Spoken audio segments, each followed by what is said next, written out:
अस्सलामुअलैकुम। Please like the video. Thank you.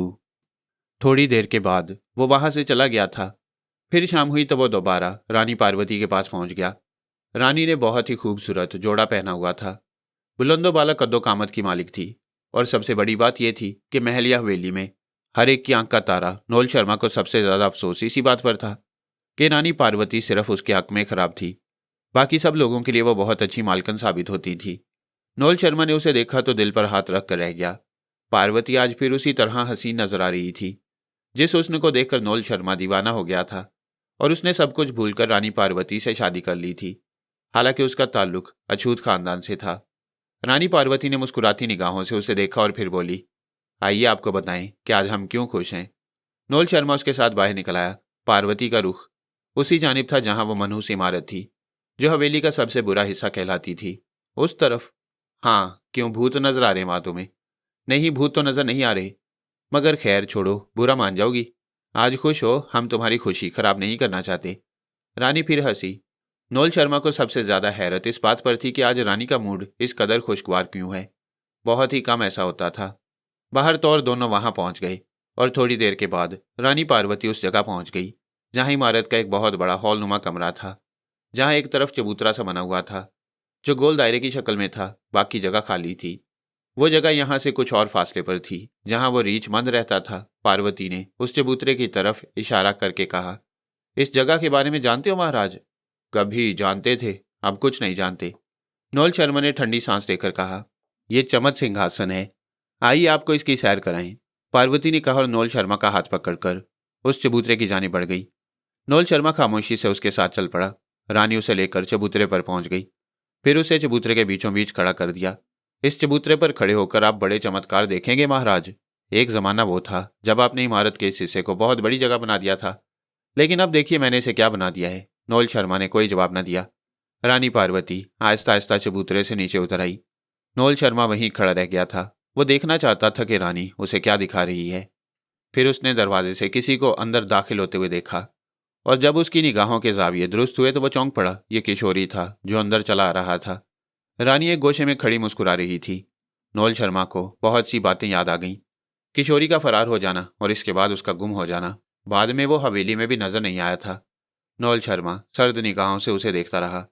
रानी पार्वती के करीब आकर किशोरी रुक गया। आओ किशोरी, मैं तुम्हारे इंतजार कर रही थी। किशोरी ने खामोश निगाहों से रानी पार्वती और फिर नोल शर्मा को देखा। रानी पार्वती ने मुस्कुराते हुए कहा, कहो कैसा लग रहा है ये नया जीवन? मैं इस जीवन को नया तो नहीं कह सकता रानी जी। कह नहीं सकते इसलिए कि अभी तुमने इस जीवन को परखा ही कहाँ है। मैं तुम्हारे इस जीवन को मुकम्मल करने में आखिरी काम अंजाम दे रही हूँ किशोरी। और इसके बाद जो वादा मैंने तुमसे किया था वो पूरा हो रहा है। कैसा वादा? किशोरी ने सवाल किया।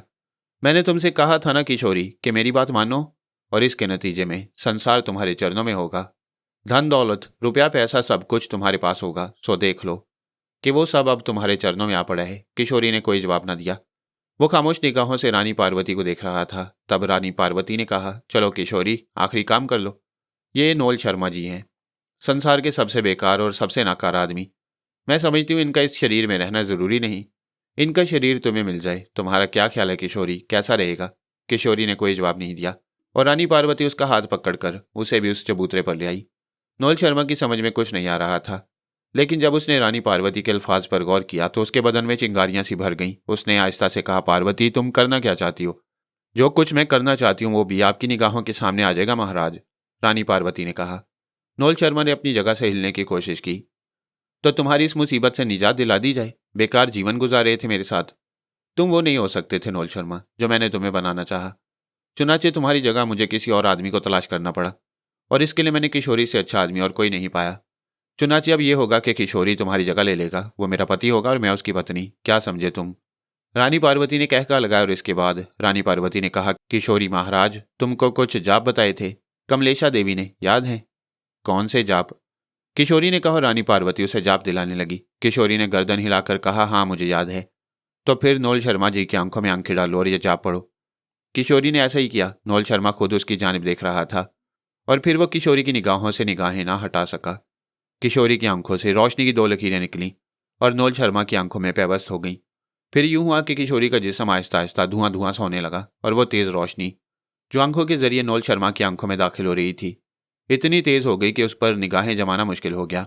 दो सीधी लकीरें नोल शर्मा की आंखों के रास्ते उसके वजूद में उतर रही थीं और चंद लम्हात के बाद किशोरी का वजूद एक साय की मानंद रह गया और नोल शर्मा उसका जिस्म फिर से मुतहरिक हो गया। लेकिन इसके बाद जो कुछ हुआ वो बड़ा हैरत अंगेज था। किशोरी के जिस्म का साया जमीन पर गिरकर तड़पने लगा। उसके मुंह से आवाजें उभर रही थीं, ये क्या किया तूने पापन? मेरा शरीर इसे दे दिया, इसका शरीर मुझे। मैं तो एक साया सा रह गया हूं। किशोरी के सायानुमा बदन से आवाज निकल रही थी और रानी पार्वती के कह गूंज रहे थे, तुम तो पहले भी एक साय की मानंद थे नोल शर्मा जी। मेरे किस काम के थे? अब कम से कम तुम्हारा शरीर मेरे काम तो आएगा। किशोरी अब किशोरी नहीं नोल शर्मा है और तुम सिर्फ एक साया। मैं तुम्हें साय की तरह नहीं रहने दूंगी। ये साया बेचारा कहाँ कहाँ भटकता फिरेगा। रानी पार्वती ने दोनों हाथों से ताली बजाई। वही 3 आदमी जो इस पुरस्कार इमारत में उसके गुलामों की हैसियत से रहते थे अंदर दाखिल हो गए। लेकिन उनके साथ जो कुछ था उसे देखकर नोल शर्मा और किशोरी हैरान रह गए। ये वही रीछ था जो कटहरे में बंद एक बार किशोरी ने देखा था। रीछ को उस चबूतरे पर पहुंचा दिया गया और थोड़ी देर के बाद नोल शर्मा का पुरस्कार वजूद रीछ के जिस्म में दाखिल हो गया। नोल शर्मा को बेपनाह बेबसी का एहसास हो रहा था। रीछ के खौफनाक बदन में कैद होकर वो अपने आप को अजियत का शिकार महसूस कर रहा था। उसकी रूह तड़प रही थी, लेकिन अब उसका जिस्म एक रीछ का जिस्म था। रानी पार्वती ने अपने तीनों आदमियों को इशारा किया और वो रीछ को घसीटते हुए ले गए। नोल शर्मा चीख रहा था, चिंघाड़ रहा था, लेकिन अब उसके पास जुबान नहीं थी। अलबत्ता रीछ की दहशतनाक चीखें सबको सुनाई दे रही थीं। तीनों आदमी रीछ को घसीटते हुए उसके टहरे में ले गए और उसे वहां बंद कर दिया गया। उधर किशोरी नोल शर्मा के रूप में हैरानो परेशान खड़ा हुआ था। रानी पार्वती ने मुस्कुराते हुए आगे बढ़कर उसका हाथ पकड़ा और उसे सिंहासन से नीचे उतारते हुए बोली, आ जाओ किशोरी, तुमने मुझसे अपना वादा निभाया तो मैंने भी अपना वादा पूरा कर दिया। आज तुम इस तमाम हवेली के मालिक हो, तमाम तर कारोबार के मालिक हो, सब कुछ तुम्हारा है। लेकिन तुम किशोरी नहीं नोल शर्मा हो। किशोरी खामोशी से रानी पार्वती को देखता रहा, फिर उसके होंठों पर मुस्कुराहट फैल गई। मगर रानी जी, ये वादे पूरे करने के लिए होते हैं। नोल शर्मा, अब तुम पुरानी बातों को भूल जाओगे। हम लोग एक नए संसार की दाग बेल डालेंगे। तुम सब कुछ समझ चुके हो। कमलेशा ने तुम्हें बता दिया है कि मेरा मकसद क्या है, मेरा मसले क्या है। हम उसके तहत काम करेंगे और तुम देखोगे कि यह संसार तुम्हारे चरणों में कैसे आ पड़ता है। किशोरी या नोल शर्मा ने मुस्कुराते हुए गर्दन हिलाई और फिर आहिस्ता से बोला, इस लिहाज से तो मैं तुम्हारा पति भी हो गया रानी पार्वती। हाँ, मेरे पति तो तुम बहुत पहले से हो चुके हो। क्या मतलब? मैं समझा नहीं। किशोरी ने गर्दन हिलाते हुए कहा और रानी पार्वती मुस्कुराई। तुम एक बात का यकीन कर लो किशोरी महाराज कि अगर तुम कवारे ना होते तो तुम्हें यह सब कुछ कभी ना मिलता। और तुम्हारी सबसे बड़ी खूबी यही थी कि तुम मन के सच्चे थे और इसीलिए मेरे मन को भा गई। मगर कमलेशा के साथ रहकर मैं, किशोरी ने आस्था से कहा और रानी पार्वती फिर मुस्कुराई। पगले हो तुम, बिल्कुल ही पगले। तुम क्या समझते हो कि जो काम मैंने इतनी मेहनत से किया उसे इस तरह जाया होने देती? उन तमाम रातों में जो लड़कियां तुम्हारे सामने आई वो मेरे अलावा और कोई ना था किशोरी जी महाराज, समझे तुम। और अब तुम मेरे पति हो। संसार के सारे रिश्ते तुम्हारे साथ हैं। तुम्हारे ये शरीर मेरा अपना है और तुम्हारी रूह मेरी अपनी। लेकिन जो कुछ हमने हासिल किया उसे न भूलना। इस संसार से बहुत से काम लेने हैं। जो कुछ करना है वो बड़ी एहतियात से करना होगा। मैं तुम्हारे साथ हूँ। किशोरी ने नोल शर्मा की हैसियत से रानी पार्वती का हाथ पकड़ते हुए कहा और वो मुस्कुराती हुई बाहर निकल आई। थोड़ी देर के बाद वो उस रीछ के कटहरे के सामने पहुंच गई जो अब भी वहशत से चिंघाड़ रहा था। उन दोनों को देखकर वो सलाखों से सर टकराने लगा और जख्मी हो गया। किशोरी के दिल में एक और ख्याल आया, क्या इससे पहले रीछ के वजूद में जो कुछ था वो भी इसी हैसियत का हामिल था? लेकिन इस सवाल का जवाब अभी वो रानी पार्वती से नहीं ले सकता था। रानी पार्वती कह लगाती रही और इसके बाद वो उस पुरस्कार इमारत से बाहर निकल आए। रानी पार्वती बड़े एहतमाम से किशोरी को अंदर ले गई और देखने वाले किसी कदर हैरान रह गए। पहली बार उन्होंने रानी पार्वती और नोल शर्मा को इस मोहब्बत और यगानगत से एक साथ आगे बढ़ते हुए देखा था। तो ये थी वकार मियाँ किशोरी की कहानी जो मुझे मेरे मददगारों ने सुनाई।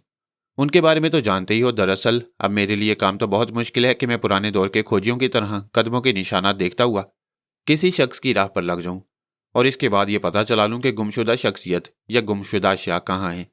ऐसा हो भी सकता है अगर इंसान थोड़ी सी जहानत से काम ले। तुमने उन खोजियों के बारे में सुना तो होगा जो जमाने कदीम के जासूस थे, बिल्कुल जाहिल गंवार, और ऐसे कि जिन्हें अपने दस्तखत ना करने आते हों, जिन्हें यह ना मालूम हो कि किसी दस्तावेज पर अंगूठा सीधे हाथ का लगाया जाता है या उल्टे हाथ का।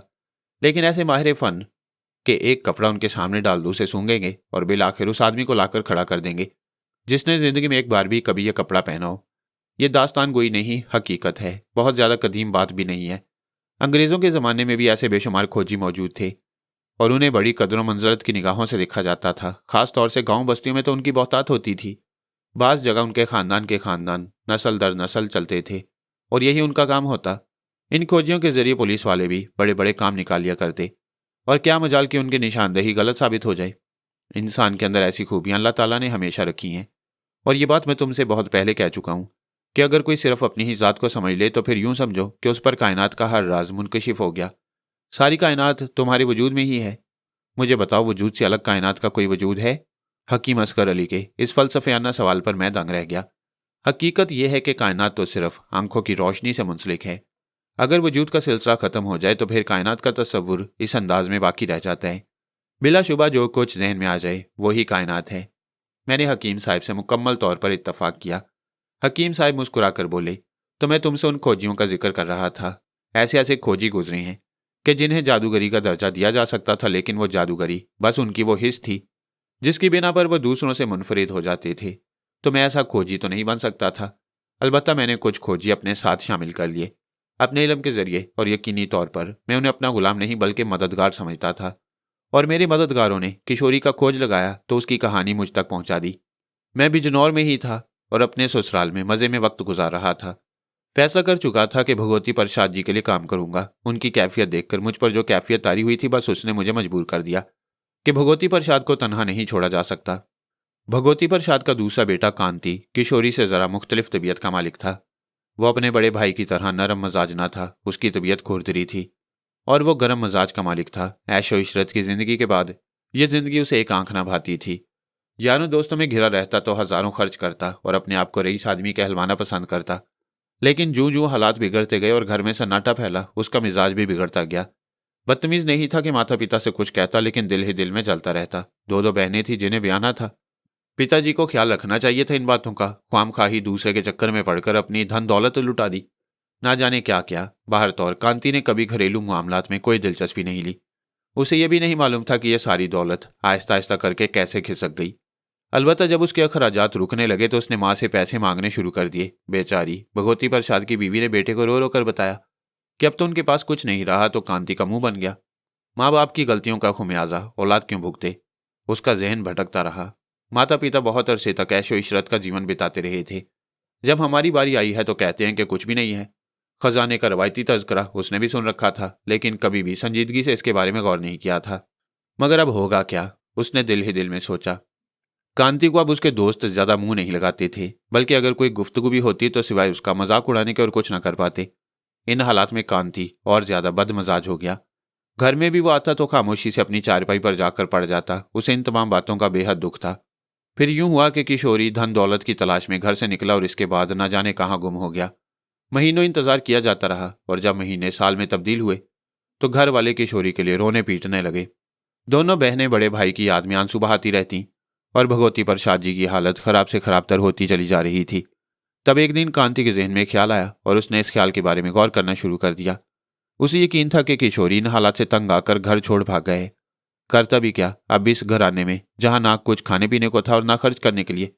लेकिन किशोरी तो बड़ा चालाक निकला। इन हालात में उसे तन्हा छोड़कर चला गया। वो खुद ही यहाँ क्यों मरता रहे, कुछ ना कुछ करे और अगर कुछ दौलत हाथ आ जाए तो फिर किशोरी की तरह इस तरह झकना मारता फिरे। दौलत के हसूल के हजारों तरीके उसने सोचे। लोग काले धंधे भी करते हैं, आखिर वो भी इंसान ही है। ख्वामखा पिताजी की तरह नेकी और ईमानदारी के चक्कर में पड़कर भूखे मरते रहो। लेकिन उन लोगों का ये बातें समझना अब मुमकिन नहीं था। अलबत्ता कांति ने दिल में सोचा था कि घर से बाहर निकलकर वो भी इस दुनिया को देखे। मैं बाहर की दुनिया देखूंगा, धन दौलत कमाऊंगा और ये दौलत कमाकर अपने माता पिता को दूंगा। अपनी बहनों की शादी करूंगा, चाहे इसके लिए मुझे डाके ही क्यों ना मारना पड़े। अपनी खुरदरी फितरत की वजह से उसके जहन में ये बात आई और कुछ इस तरह जम गई कि उसने इस पर पूरी तरह गौर करना शुरू कर दिया। फिर एक दिन माँ के सामने उसकी जुबान खुल गई। घर की गाड़ी अब किस तरह चलेगी माता जी? उसने सवाल किया और भगवती प्रसाद की बीवी चौंक कर उसे देखने लगी। फिर उसकी आंखों में आंसू आ गए। हाँ, मैं जानती हूँ बेटा कि तुम लोगों को कितनी तकलीफ उठानी पड़ रही है। जानती हो और खामोश हो माँ? हैं? भगवती प्रसाद की बीवी ने ताज्जुब भरे लहजे में पूछा। मैंने कहा है कि सब कुछ जानती हो और इसके बावजूद खामोशी से वक्त गुजारी हो। मैं क्या करूं बेटा? कितनी आसान सी बात है ये कह देना कि मैं क्या करूं बेटा। तू कहना क्या चाहता है? मैं ये कहना चाहता हूँ माँ कि अब मुझसे घर के ये हालात बर्दाश्त नहीं होते। तो किससे बर्दाश्त हो रही हैं पगले? कौन चाहता है कि इस तरह जीवन बिताए? आप लोगों को तो किसी बात की चिंता ही नहीं है माँ। हाँ, ये बात तू सोच सकता है कि हमें किसी बात की चिंता ही नहीं है। तो और क्या सोचूं? सोचने के अलावा मेरे पास रह क्या गया है? तू अजीब उखड़ी उखड़ी बातें कर रहे कांति, तेरा मतलब क्या है? सिर्फ एक ही मतलब है माताजी।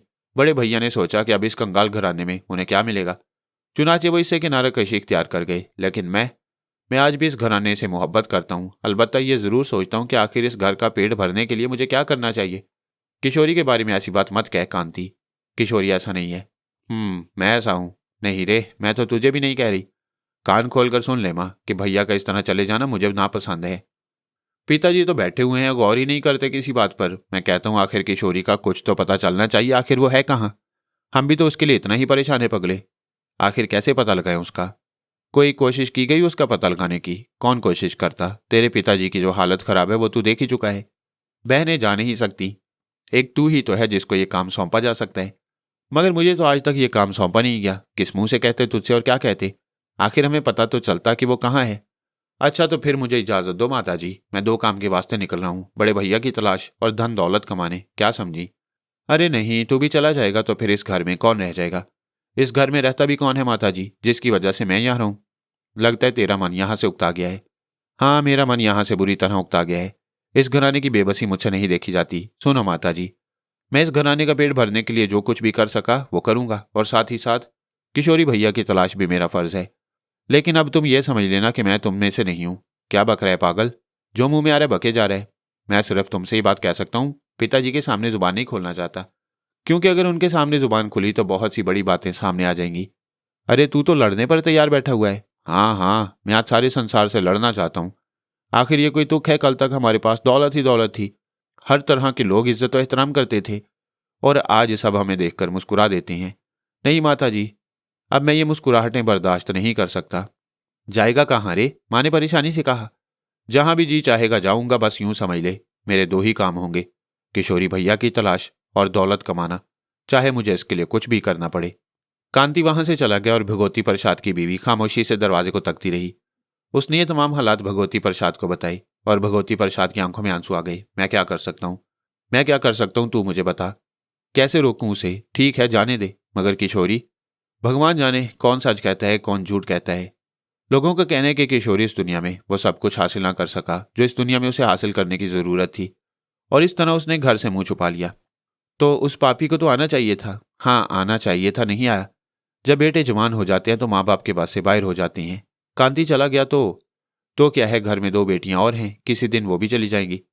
भगवान के लिए ऐसा ना कहो, मेरा जी तो नहीं चाहता ऐसा कहने को, मगर सुनिए तो, सुधा और सुषमा का मामला भी है। भाई का घर में मौजूद होना जरूरी है।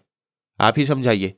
खाली खुली समझाने से कुछ हासिल नहीं होगा। वो दौलत चाहता है और मेरे पास उसे देने को कुछ भी नहीं। तू उसे जाने दे, चिंता मत कर, भगवान जो करेगा बेहतरी करेगा। भगवती प्रसाद ने कहा और उसकी धर्म पत्नी खामोश हो गई। दूसरे दिन कांति सुबह ही सुबह घर से निकल गया, लेकिन घर से बाहर निकलने के बाद उसके इरादे बदल गए। उसके जहन में तूफान गर्दिश कर रहे थे। वो सोच रहा था कि इस दुनिया में उसे अपना मुकाम बनाने के लिए दरिंदा बनना होगा। हर वो काम करना होगा जो दूसरों की निगाहों में जुर्म होता है, मगर क्या किया जाए? किसने जुर्म करके उन लोगों को कलाश कर दिया था, और इस जुर्म के बारे में भगवती प्रसाद जी बताना भी पसंद नहीं करते थे। और अब अगर मैं किसी की वजह से मुजरिम बन जाता हूं तो इसमें मेरा दोष नहीं होगा।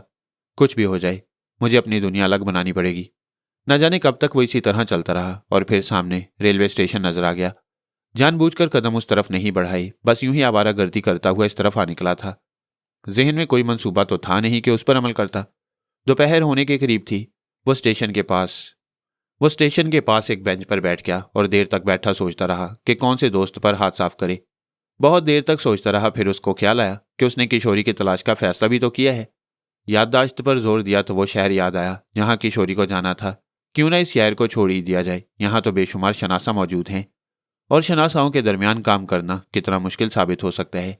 ये बात उसके दिल में जड़ पकड़ गई थी कि जायज जराए से दौलत का हसूल एक नामुमकिन अमर है, इसलिए उसे उंगलियां टेढ़ी करना होंगी। वो बहुत ज़हीन था और किशोरी की तरह सीधा सादा या नेकबख्त नहीं था कि किसी के जाल में फंस जाए।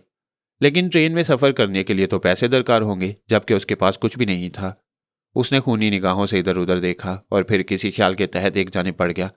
वो लोगों की भीड़ में घुसता हुआ इधर से उधर जा रहा था। थोड़ी ही देर के बाद एक ट्रेन वहां आकर रुकी और उसका एक कंपार्टमेंट उसके सामने आ गया। कांति ने कुछ न सोचा और थोड़ी ही देर के बाद वो उस ट्रेन के कंपार्टमेंट में बैठा हुआ था। ट्रेन यहाँ थोड़ी देर रुकी और इसके बाद आगे बढ़ गई। कांति के जहन में भंवर पड़ रहे थे और वह मुसलसल सोचों में मसरूफ था। डिब्बे में मौजूद लोग अपने अपने कामों में लगे हुए थे। तभी एक मौजूद से बूढ़े आदमी ने उसे पूछा, कहाँ जा रहे हो बेटे? कांति को इस मुदाखलत पर झुंझलाहट सी महसूस हुई, लेकिन उसने फौरन ही खुद को संभाल कर कहा, नौकरी की तलाश में। कहाँ? जहाँ नौकरी मिल जाए। अरे वाह, जिंदगी में पहली बार घर से निकले हो? हाँ। तो फिर ये तो सोचा होगा कि आखिर किसी न किसी शहर में जाकर ही नौकरी तलाश करना पड़ेगी। शहरों के बारे में ज़्यादा नहीं मालूम। कमाल है भाई, हमने ऐसे बांग के जाले नहीं देखे जो बिना सोचे समझे घर से बाहर निकल पड़ते हों। अच्छा मियाँ, ये तो बताओ, टिकट लिया है तुमने या नहीं? टिकट? कांति चौंक पड़ा। हाँ, रेल में बैठने के लिए बेटे टिकट भी लेना पड़ता है, वो मैंने नहीं लिया। अब टिकट चेक कर आएगा तो तुम्हें गर्दन से पकड़ेगा, नीचे उतारेगा और पुलिस के हवाले कर देगा। पुलिस तुम्हें हवालात ले जाएगी और हवालात में तुम्हें नौकरी मिल जाएगी। बुजुर्ग सूरत ने किसी कदर तमस्कराना अंदाज में कहा। आप मेरा मजाक उड़ा रहे हैं? नहीं, तुम्हारी बेवकूफ़ी पर हंस रहा हूँ।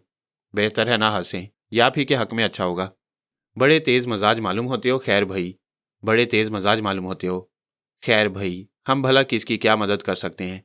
अलबत्ता हम तुम्हें बेटा कहकर मुखातिब कर रहे हैं, तुम्हारा टिकट हम ले लेंगे, इसकी तुम फिक्र न करना। नहीं, मैं खुद टिकट चेकर से बात कर लूँगा। बेटे, ये लोग बात नहीं करते। कांति ने कोई जवाब नहीं दिया। सफ़र जारी रहा। फिर काफ़ी घंटों के बाद टिकट चेकर आया। कांति की तरफ बढ़ने से पहले ही उन बुजुर्ग ने कांति का एक टिकट खरीद लिया। कांति को इस बारे में उन्होंने कुछ नहीं बताया, अलबत्ता खामोशी से इशारा कर दिया कि यह टिकट उस नौजवान का है। पता नहीं उस बुजुर्ग बेचारे के दिल में क्या हमदर्दी आई थी कि उन्होंने कांति का यह टिकट खरीद लिया। सफ़र सारी रात जारी रहा और दूसरी सुबह वो उस बड़े से स्टेशन पर पहुंच गई जहां ट्रेन का आखिरी स्टेशन था।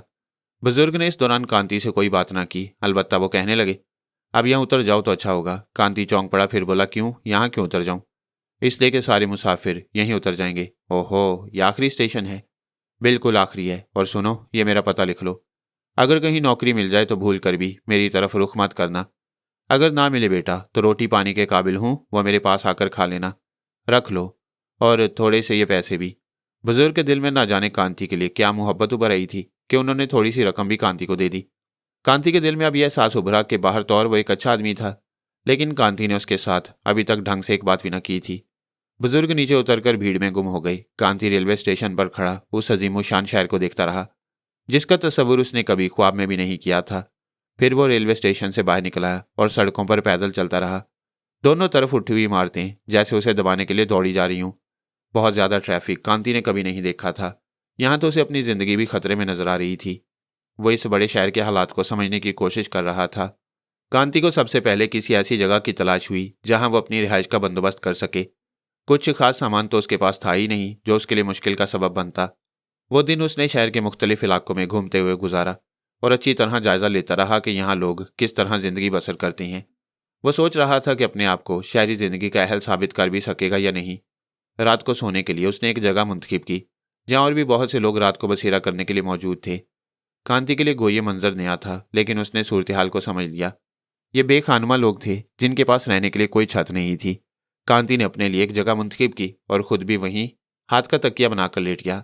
खाया पिया कुछ नहीं था और भूख लग रही थी, लेकिन वो अपने सब्र को आजमाना चाहता था। आधी रात से ज्यादा गुजर गई थी। चारों तरफ हूका अलमतारी था।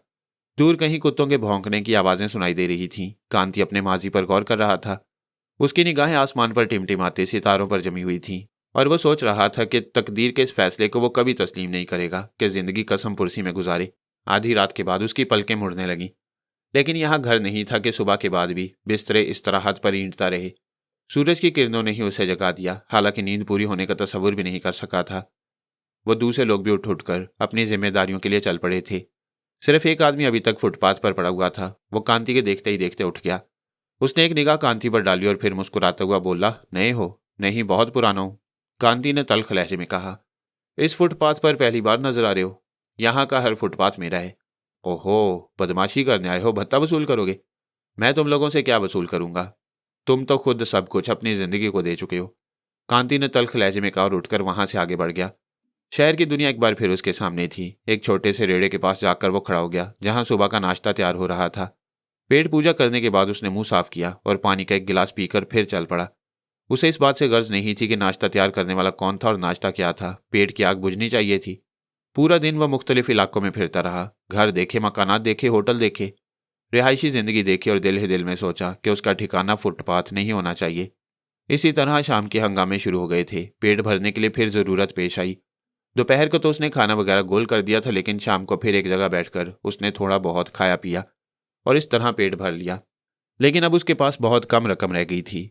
बुजुर्ग ने उसे जो कुछ दिया था वो 2-4 दिन चल सकता था, लेकिन इससे 2-4 दिन से पहले ही कुछ ना कुछ कर लेना चाहिए। लेकिन क्या, उसने दिल ही दिल में सोचा। इस वक्त वो एक रिहायशी इलाके से गुजर रहा था कि एक खूबसूरत से मकान के सामने उसने एक बोर्ड देखा, पीके वर्मा। पीके वर्मा, तुम्हारे घर में कुछ है मेरे लिए? उसने दिल ही दिल में सोचा और चंद लम्हात इधर उधर देखता रहा। फिर वहां से आगे बढ़ गया। एक भरे पूरे बाजार में उसने साजो सामान बिकता हुआ देखा। यहाँ सब्जी तरकारी वगैरह काटने की छुरियां भी थीं, और कुछ छुरियां ऐसी भी थीं जो सिर्फ सब्जी तरकारी काटने के काम नहीं आ सकती थीं, बल्कि इनका मसरफ कुछ और भी हो सकता था। उसने एक बहुत ही उम्दा किस्म का चाकू वहां से खरीदा, जो उसे खासा महंगा मिला। चाकू को अपने लिबास में छुपाने के बाद उसने एक बार फिर वर्मा जी के बंगले का चक्कर लगाया, यह अंदाजा करने के लिए कि बंगले के आसपास कितनी आबादी है और उसे अंदर दाखिल होने के लिए कौन सी जगह दरकार होगी।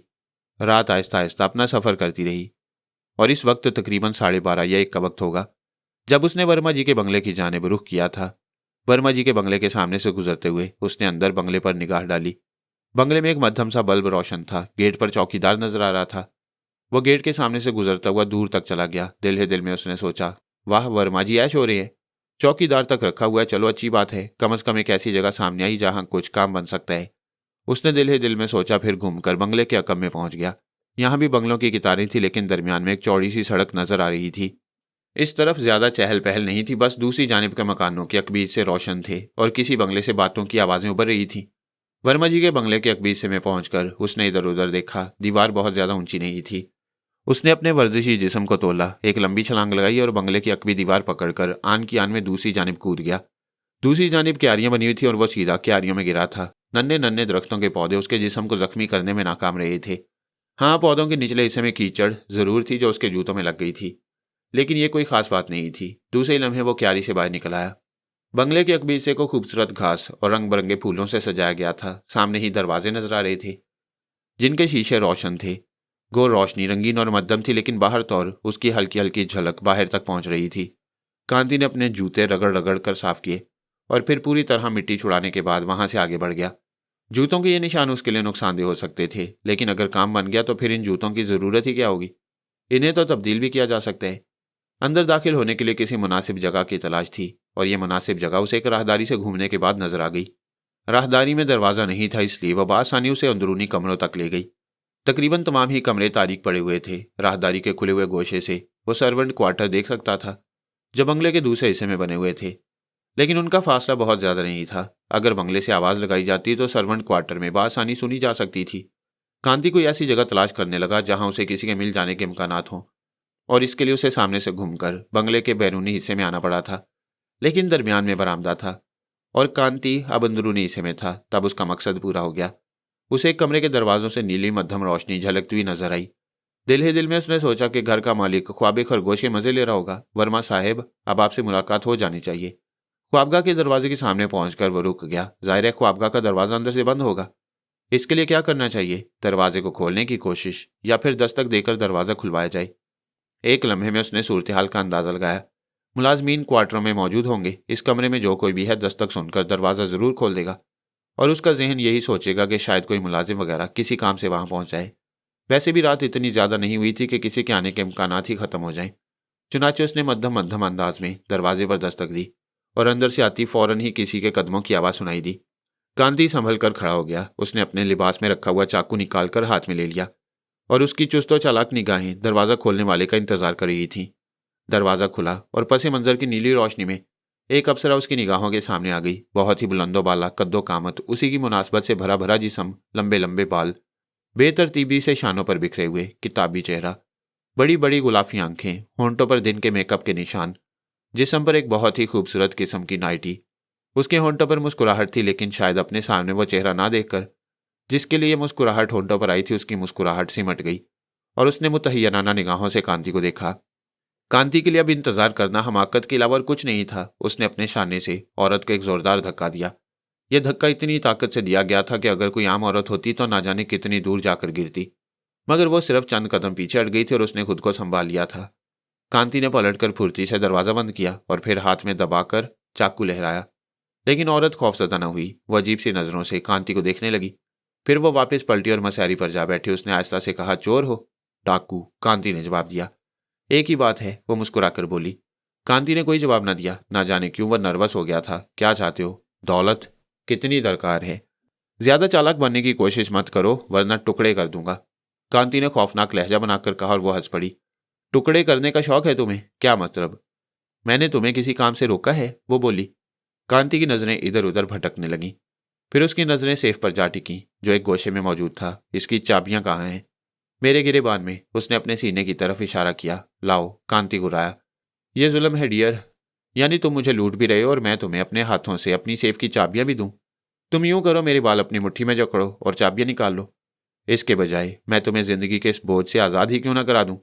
कांति ने घुराए हुए लहजे में कहा और वो गर्दन झटकने लगी। अजब बदजौक आदमी हो, इतनी खूबसूरत दावत दी तुम्हें, लेकिन वाकई यही लगता है कि तुमने जिंदगी में चोरी के अलावा और कुछ नहीं किया। ये लो चाबियां, उसने कहा और 3 चाबियों का एक छोटा सा गुच्छा निकालकर कांति की तरफ उछाल दिया। इस औरत ने अपनी अजीबोगरीब हरकतों से कांति को वाकई मरूब कर दिया था। वह जरा बराबर खौफजदा नजर नहीं आती थी और जो बातें कर रही थी वो कांति की समझ से बाहर थी। चाबियां लेकर वो सेफ की जानिब बढ़ा और फिर उसने सेफ के ताले में एक एक करके चाबियां घुमानी शुरू कर दी, लेकिन तीनों में से एक भी चाबी सेफ में नहीं लगी। कांति की आंखें खून की तरह सुरख हो गई।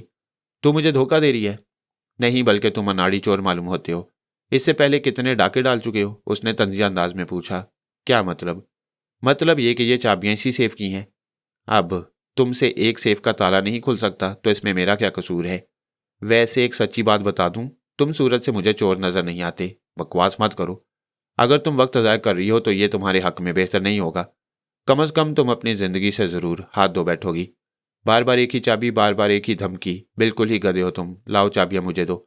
वो उठकर कांति के करीब पहुंच गई और कांति ने चाबियां उसके हवाले कर दी।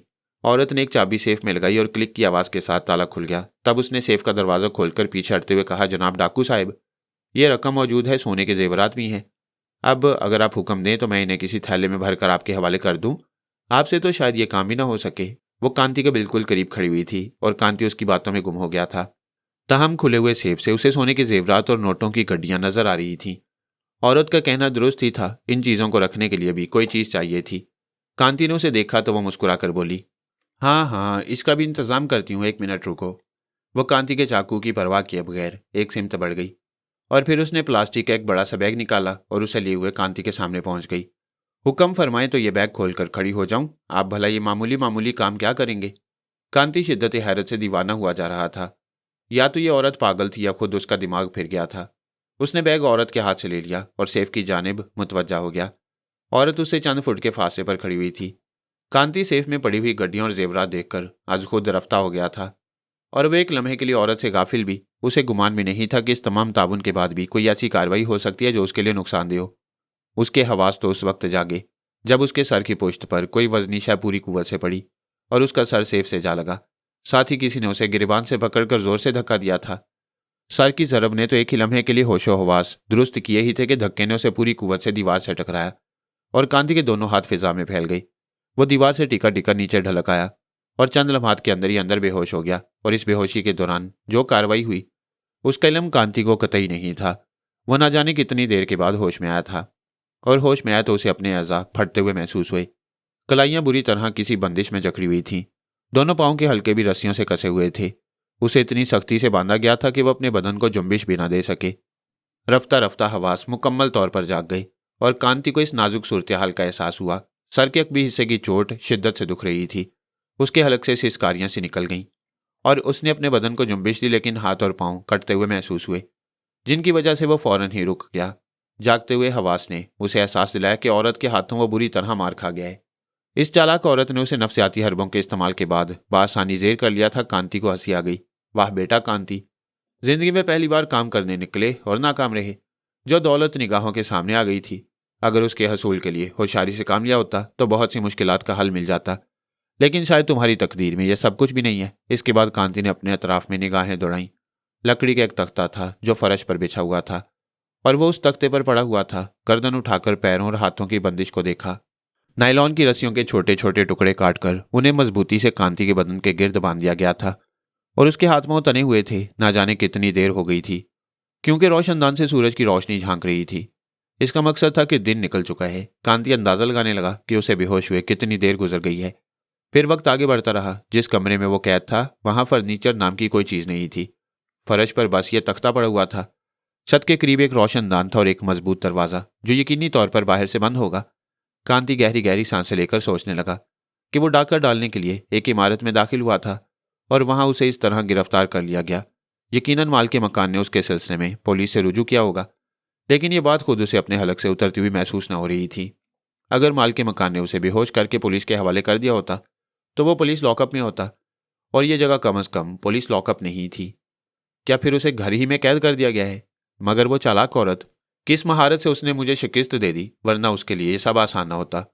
कांति का चाकू भी अब उसके पास नहीं रहा था, लेकिन चाकू पर उसके हाथों के निशानात थे और फिर इनकी जरूरत भी नहीं थी। जाहिर है वो इस मकान में दाखिल हुआ था जो उसका अपना नहीं था। दिन के तकरीबन 10:30 बजे का वक्त था जब दो आदमी अंदर दाखिल हुए। उनमें से एक जरा मस्खरी सी शक्ल का मालिक था और दूसरा एक मुलाजिम किस्म का आदमी जो उससे शख्स के सामने मुअद्दब नजर आ रहा था। जी साहब, अब क्या करूं? हाथ पंख खोल दो इसके, मालिक किस्म के आदमी ने कहा और मुलाजिम कांति के हाथ पंख खोलने लगा। दूसरे आदमी ने पिस्तौल निकाल लिया था जिसका रुख कांति की जानिब था। कांति अपने हाथों और पैरों के हल्के मसलने लगा जिन पर गहरे निशानात पड़े हुए थे और ये निशानात अब सुरख हो गए थे। सुनो दोस्त, तुमने कोई भी हरकत की तो पिस्तौल की एक गोली तुम्हारी पेशानी में उतर जाएगी और कोई भी ये जान नहीं सकेगा कि तुमने अपनी जिंदगी का आखिरी डाका कहाँ मारा था और किस तरह उसमें नाकाम रहे। कांति ने कोई जवाब नहीं दिया। वह शख्स थोड़ी देर इंतजार करता रहा, फिर बोला, अगर होशो हवास दुरुस्त हो चुके हों और हाथों और पैरों की खून की रवानी बेहतर हो गई हो तो उठने की कोशिश करो। तुम्हें मेरे साथ चलना है। कांति ने खूनी आंखों से उसे देखा। जी चाह रहा था कि सब कुछ भूलकर उसे लिपट पड़े, खुद मर जाए या उसे मार दे, लेकिन यह सब कुछ बेकार था और इसमें दानिशमंदी का कोई पहलू नहीं झलकता था। चुनाचे उसने खुद को संभाल लिया। कहाँ जाना है? उसने सवाल किया। जहन्नुम में। तुम वहीं से आए हो? कांति ने सवाल किया। उठने में कितनी देर लगाओगे? मस्करे सी शक्ल वाला घुर्राया। साथ ही उसने पिस्तौल को जुम्बिश दी थी। कांति एक कराह के साथ उठ गया और वो शख्स उसे पिस्तौल के निशाने पर लिए हुए बाहर निकल आया। इमारत वही थी जिसमें वो दाखिल हुआ था। थोड़ी देर के बाद वो एक कमरे में दाखिल हुआ जहां उम्दा फर्नीचर पड़ा हुआ था और वहां वही औरत बैठी हुई थी जिसने चालाकी से कांति को बेहोश किया था। वो एक कीमती लिबास में मलबूस थी। हेलो, वो मुस्कुराई और कांति खूनी नजरों से उसे देखने लगा। बहुत नाराज लगता है। इस बार उसने मस्करी शक्ल वाले को मुखातिब किया। मिजाज दुरुस्त कर दूं? उस शख्स ने कांति को घूरते हुए कहा। अरे नहीं, यह गुस्सा आर्जी है, सब ठीक हो जाएगा, औरत बदस्तूर मुस्कुराती हुई बोली। फिर उसने कांति से कहा, हेलो डाकू साहब, बैठ जाइए। कांति ने कोई जवाब नहीं दिया तो औरत ने सख्त लहजे में कहा, बैठ जाओ। कांति बेपरवाही से बैठ गया। तो तुम डाकू हो? अब तो तुम्हारा कैदी हूं, कांति ने कहा। तुमने मेरा शुक्रिया अदा नहीं किया। किस बात का? मैंने तुम्हें पुलिस के हवाले नहीं किया। अब कर सकती हो, कांति बोला। पहले कभी पुलिस के हाथ लगे हो? औरत का लहजा तंजिया था। इससे पहले तुम जैसी किसी शातिर औरत से वास्ता नहीं पड़ा था, कांति ने जवाब दिया और औरत कहका मारकर हंस पड़ी। देर तक हंसती रही। फिर उसने पिस्तौल वाले से कहा, देखा, मैंने तुमसे कहा था ना कि यह डाकू वाकू नहीं है। पहले भी इसकी बातों से ऐसी ही मासूमियत टपक रही थी। जवाब सुन लिया तुमने। ये साहब हमारे घर डाका मारने आए थे और ये हमारा फर्ज था कि इन्हें किसी मुदाखलत के बगैर इनका काम करने दिया जाता। अब इन्हें गिरफ्तार कर लिया गया तो ये इस बात पर नाराज हैं कि हम लोग इतने शातिर क्यों निकले। वह देर तक हंसती रही और फिर कांति से बोली, नाम क्या है तुम्हारा, माय डियर मिस्टर डाकू? कांति अब भी खामोश रहा। औरत ने कहा, बहरहाल अभी तुम्हें गुस्सा है इस बात का कि हमने तुम्हें डाका क्यों नहीं डालने दिया, लेकिन बेहतर यह है कि तुम इस बात पर गौर करो कि हमने तुम्हें पुलिस के हवाले क्यों नहीं किया।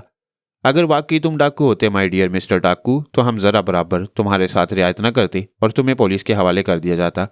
लेकिन तुम डाका डालने आए थे एक ऐसे बाजारी चाकू के जरिए जो तेज धार भी नहीं रखता था और फिर तुमसे सेफ भी नहीं खुला। नहीं मेरी जान, तुम किसी कीमत पर डाकू नहीं हो सकते। कोई ऐसे परेशान हाल इंसान हो जो हालात की मजबूरी की वजह से यह काम करने पर मजबूर हो गया। मैं तुम्हारी तरफ दोस्ती का हाथ बढ़ाती हूँ। हमसे दोस्ती कर लो, बहुत से मसाइल खुद ब खुद हल हो जाएंगे। कांति सर्द निगाहों से उसे देखता रहा। चंद लम्हात के बाद औरत बोली, मेरा ख्याल है पहले मैं तुम्हारे लिए खाने का बंदोबस्त करूं। नहीं, मुझ पर यह एहसान करने की जरूरत नहीं।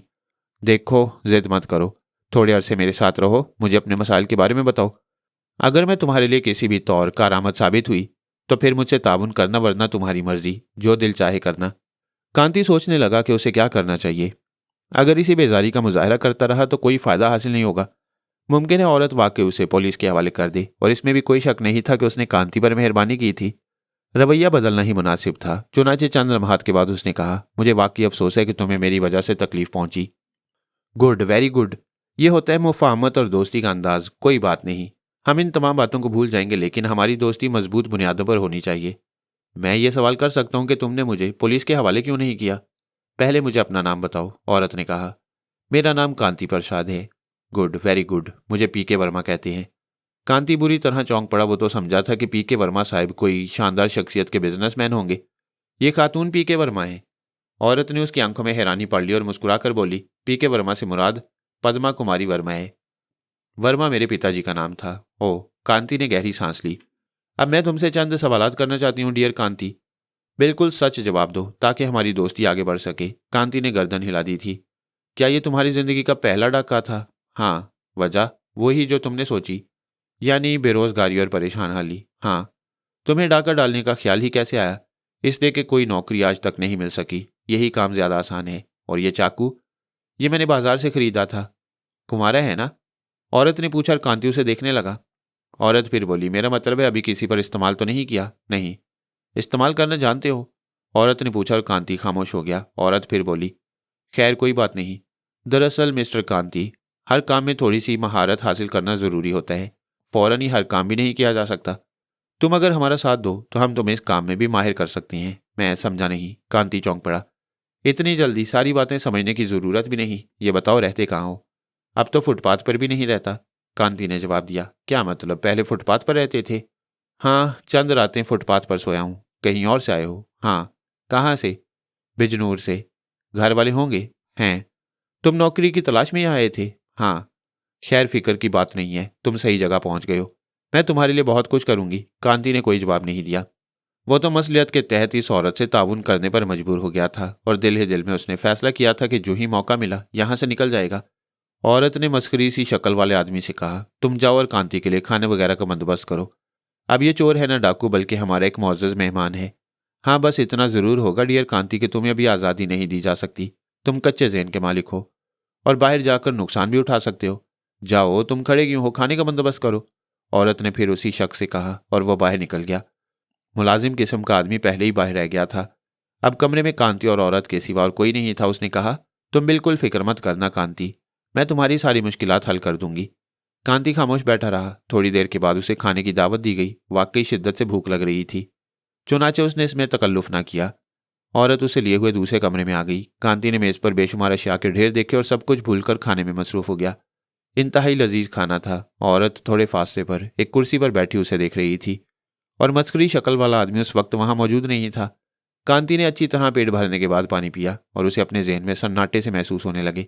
गालिबन बहुत देर तक भूखा रहने के बाद खुराक ने असर दिखाना शुरू कर दिया था, मगर यह असर कुछ ज्यादा ही पुरअसर था, क्योंकि थोड़ी देर के बाद उसकी गर्दन आहिस्ता आहिस्ता ढलक कर मेज पर आ टिकी। औरत मुस्कुराती निगाहों से उसे देख रही थी। कांति अब होशो हवास से फिर बेगाना हो चुका था। तब औरत ने दीवार में लगी हुई घंटी बजाई और वही शख्स अंदर आ गया। गुड, ले जाओ, औरत ने कहा और उस शख्स ने बाहर खड़े हुए दो आदमियों को आवाज दी। तीनों आदमी मिलकर कांति को उस इमारत के एक और हिस्से में ले गए जहां एक तहखाना बना हुआ था। तहखाने में उतरने के बाद उन्होंने कांति को एक बिस्तर पर लिटाया और खामोशी से बाहर निकल आई। कांति को बेहोशी के ये लम्हात कितने अरसे तक गुजारने पड़े इसका उसे कोई अंदाजा नहीं। उसकी आंख इसी तहखाने में खुली थी। तहखाने का माहौल बेहद पुरसुकून था और वहां किसी किस्म की कोई आवाज सुनाई नहीं देती थी। बहुत बड़ी जगह थी। कांति एक आरामदेह बिस्तर पर लेटा हुआ था और तहखाने में मध्यम रोशनी फैली हुई थी। कांति गुजरे हुए वाकयात पर गौर करने लगा और रफ्ता रफ्ता तमाम बातें उसके जहन में आ गईं। खाना खाने के बाद उसके होशो हवास रुखसत हो गए थे। यकीनी तौर पर इसकी कोई ना कोई वजह जरूर थी। हो सकता है खाने में बेहोशी की कोई दवा हो। दिमाग साए साए कर रहा था। बदन में शदीद दुखन थी। खास तौर से कमर के बीचों बीच एक अजीब सी चुभन का एहसास होता था। गो ये चुभन शिद्दत नहीं रखती थी, मगर फिर भी दुखन जरूर थी। कांति ने करवट बदली तो ये दुखन दूर हो गई। पता नहीं इस बिस्तर पर लेटे लेटे कितना वक्त गुजर गया है, मगर आखिर ये चक्कर क्या है? वो कमबख्त पद्मा कुमारी कौन है और उसने मुझको ये कैसे जाल में गिरफ्तार कर दिया है? कांति को अपनी हालत पर रोना आने लगा। वो ये सोचकर घर से निकला था कि जिस तरह भी हो सके इस दुनिया से अपनी जात की कीमत वसूल करे और अपने माता पिता का सहारा बन जाए। लेकिन उसे पहले ही मरहले पर नाकामियों का मुंह देखना पड़ा और वो एक ऐसे जाल में गिरफ्तार हो गया था जिसका कोई तार उसकी निगाहों के सामने नहीं था। और फिर उसने तहखाने पर दोबारा नजर डाली और एक ठंडी सांस लेकर रह गया। कोई बात समझ में नहीं आती थी।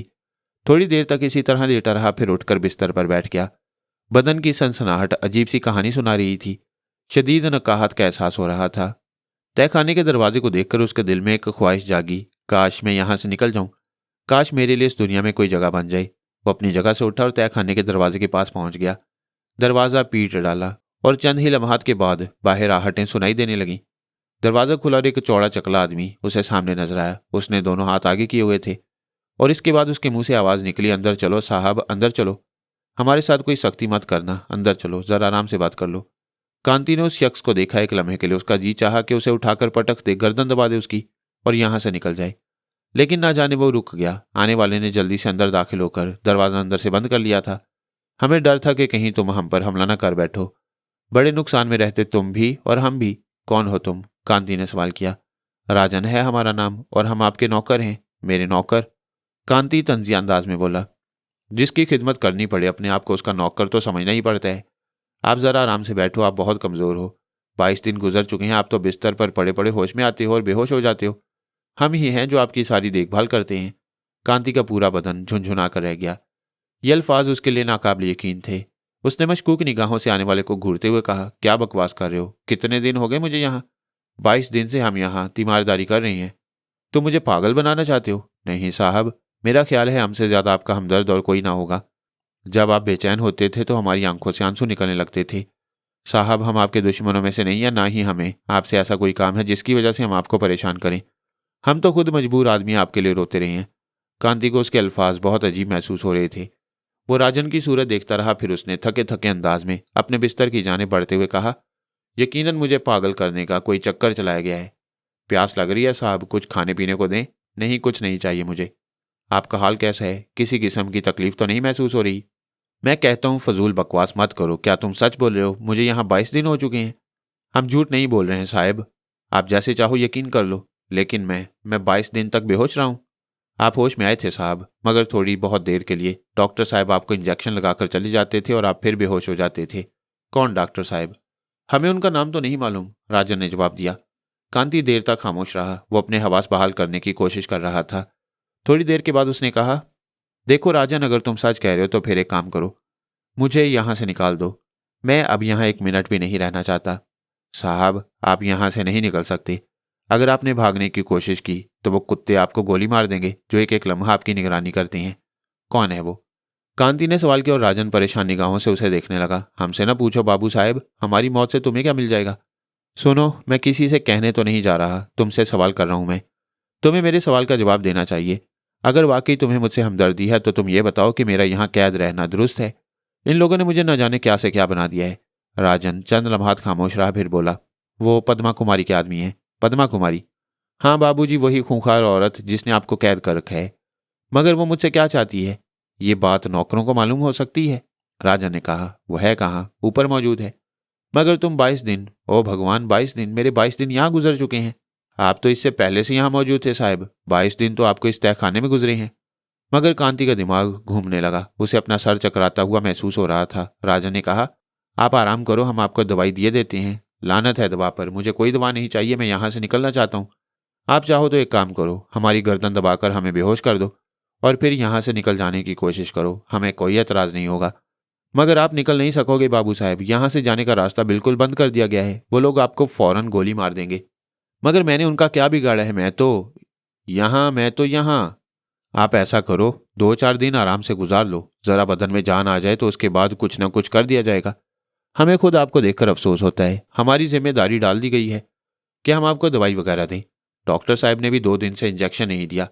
वो कह रहे थे अब आपको इंजेक्शन की ज़रूरत नहीं है, आप ठीक हो चुके हैं। मगर मैं बीमार ही कब था? हमें ये सारी बातें नहीं मालूम। राजन, तो मुझे धोखा तो नहीं दे रहे? अब और कौन सी जुबान में आपसे बात करें साहब? मेरा नाम कांति है, मुझे साहब मत कहो। जी साहब, कांति साहब, राजन ने जवाब दिया। तुम्हें मेरा नाम पहले नहीं मालूम था? नहीं, हमने कहा ना, हम नौकर आदमी हैं और कोई 6 साल से पद्मा कुमारी जी की सेवा करती हैं। मगर यूं लगता है जैसे तुम उनसे खुश नहीं हो। हाँ साहब, ऐसी ही बात है। यहाँ जो कुछ होता है उसे देखकर हम खुश नहीं हैं। हम अच्छे खानदान के आदमी हैं। हालात ने नौकरी करने पर मजबूर कर दिया, मगर ये सब कुछ हमसे बर्दाश्त नहीं होता। बहुत दिनों से कोशिशों में है कि कोई दूसरी जगह नौकरी मिल जाए, मगर तकदीर साथ नहीं दे रही। कांति उसे देखता रहा। राजन के चेहरे पर फैली हुई मासूमियत ने उसे यह एहसास दिलाया था कि कम से कम यह शख्स ना तो उसके साथ मक्कारी कर रहा है ना झूठ बोल रहा है। वो एक गहरी सांस लेकर बोला, राजन तुम्हें मालूम है मैं यहाँ कैसे आया था? नहीं साहब, बिल्कुल नहीं मालूम। मैं यहाँ चोरी करने के लिए आया था। चोरी? हाँ। फिर उस औरत ने मुझे धोखे से गिरफ्तार कर लिया और उसके बाद से मैं अब तक उसका कैदी हूँ। उसे चाहिए था कि मुझे पुलिस के हवाले कर देती, लेकिन उसने ऐसा नहीं किया और मेरी समझ में नहीं आता कि आखिर वह मुझसे क्या चाहती है। राजन, मैं पुलिस के जाल में फंसना पसंद करता हूँ, लेकिन उस औरत के जाल से निकल जाना चाहता हूँ। राजन खामोशी से अपनी जगह से उठा, दरवाजे से बाहर गया, झांक कर देखा और फिर वो सीधा इसी तरह दरवाजा बंद करके अंदर आ गया। फिर बोला, देखो साहब, अगर दिल चाहे तो हमारे ऊपर भरोसा कर लो। हम तुम्हारी भी निगरानी करते हैं और बाहर का काम भी देखते हैं। जैसे ही हमें बाहर ऐसा मौका मिला कि कोई मौजूद ना हो, हम आपको चुपचाप आकर बता देंगे। आप उस वक्त निकल जाना। ऐसा खतरा मोल लेकर निकलना अच्छा नहीं है। वो लोग जरूर आपको गोली मार देंगे। मगर आखिर क्यों, वो चाहते क्या है मुझसे? मुझे कुछ पता तो चल जाए। ये बात हम आपको जीवन भर नहीं बता सकते। कांति कुछ सोचता रहा। राजन की बात समझ में आती थी। उसने राजन से कहा, तुम मेरे लिए काम कर सकते हो राजन? जरूर करेंगे साहब, आप चिंता ना करें।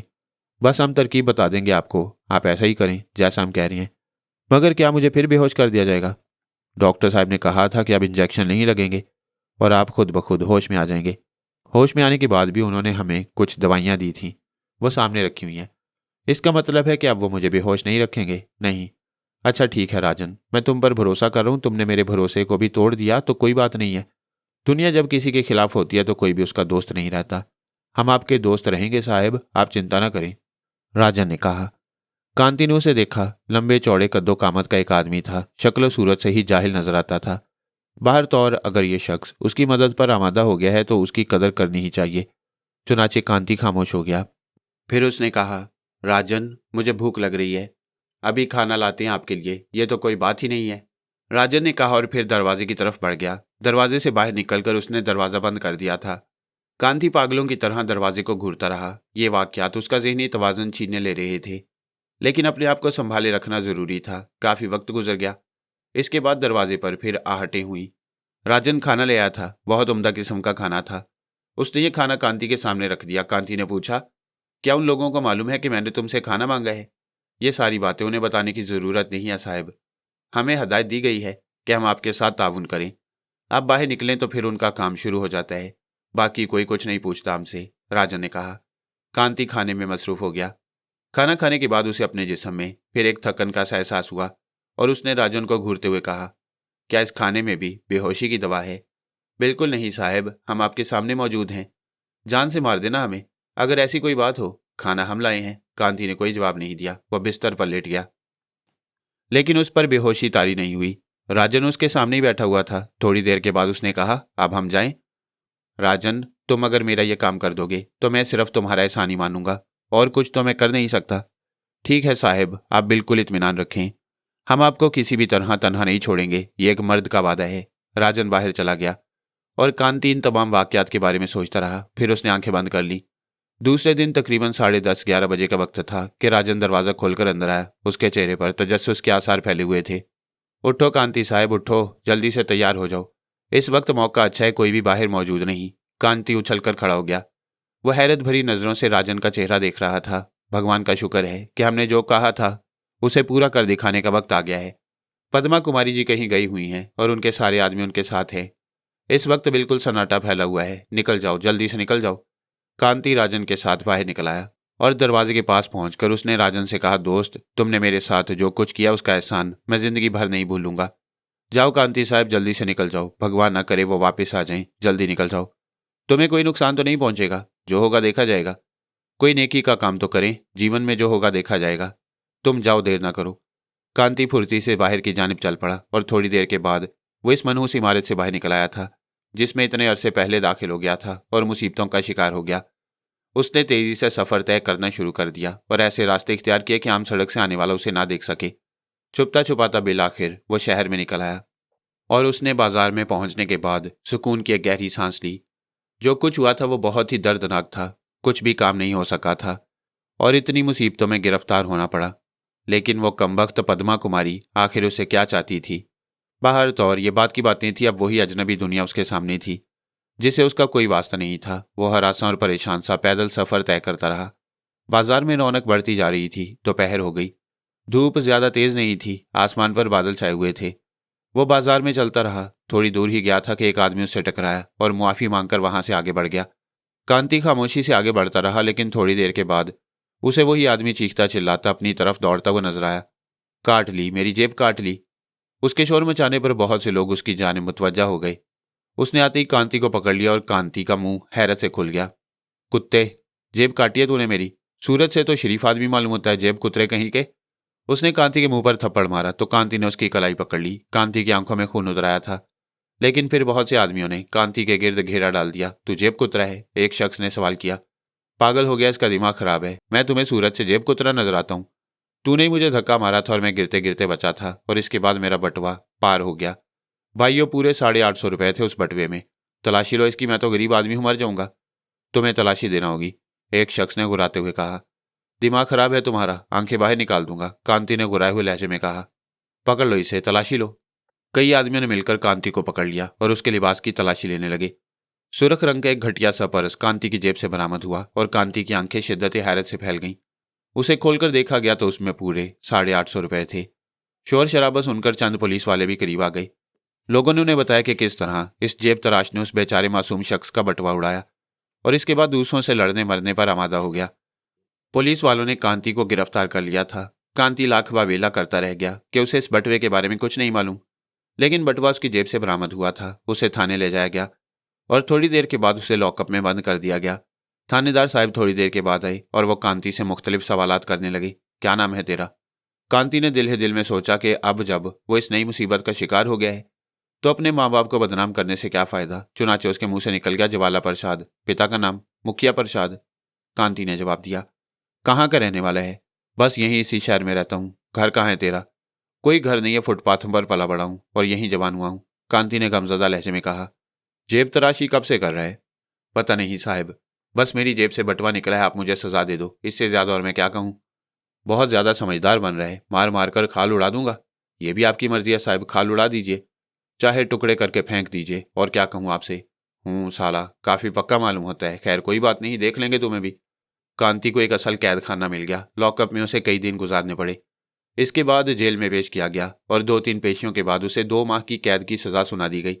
कांति को जेल की गाड़ी में जेल भेज दिया गया और जेल के लॉकअप में आकर उसने दिल ही दिल में हंसते हुए भगवान का शुक्र अदा किया कि उसकी तकदीर में क्या क्या खूबियां लिखी हुई हैं।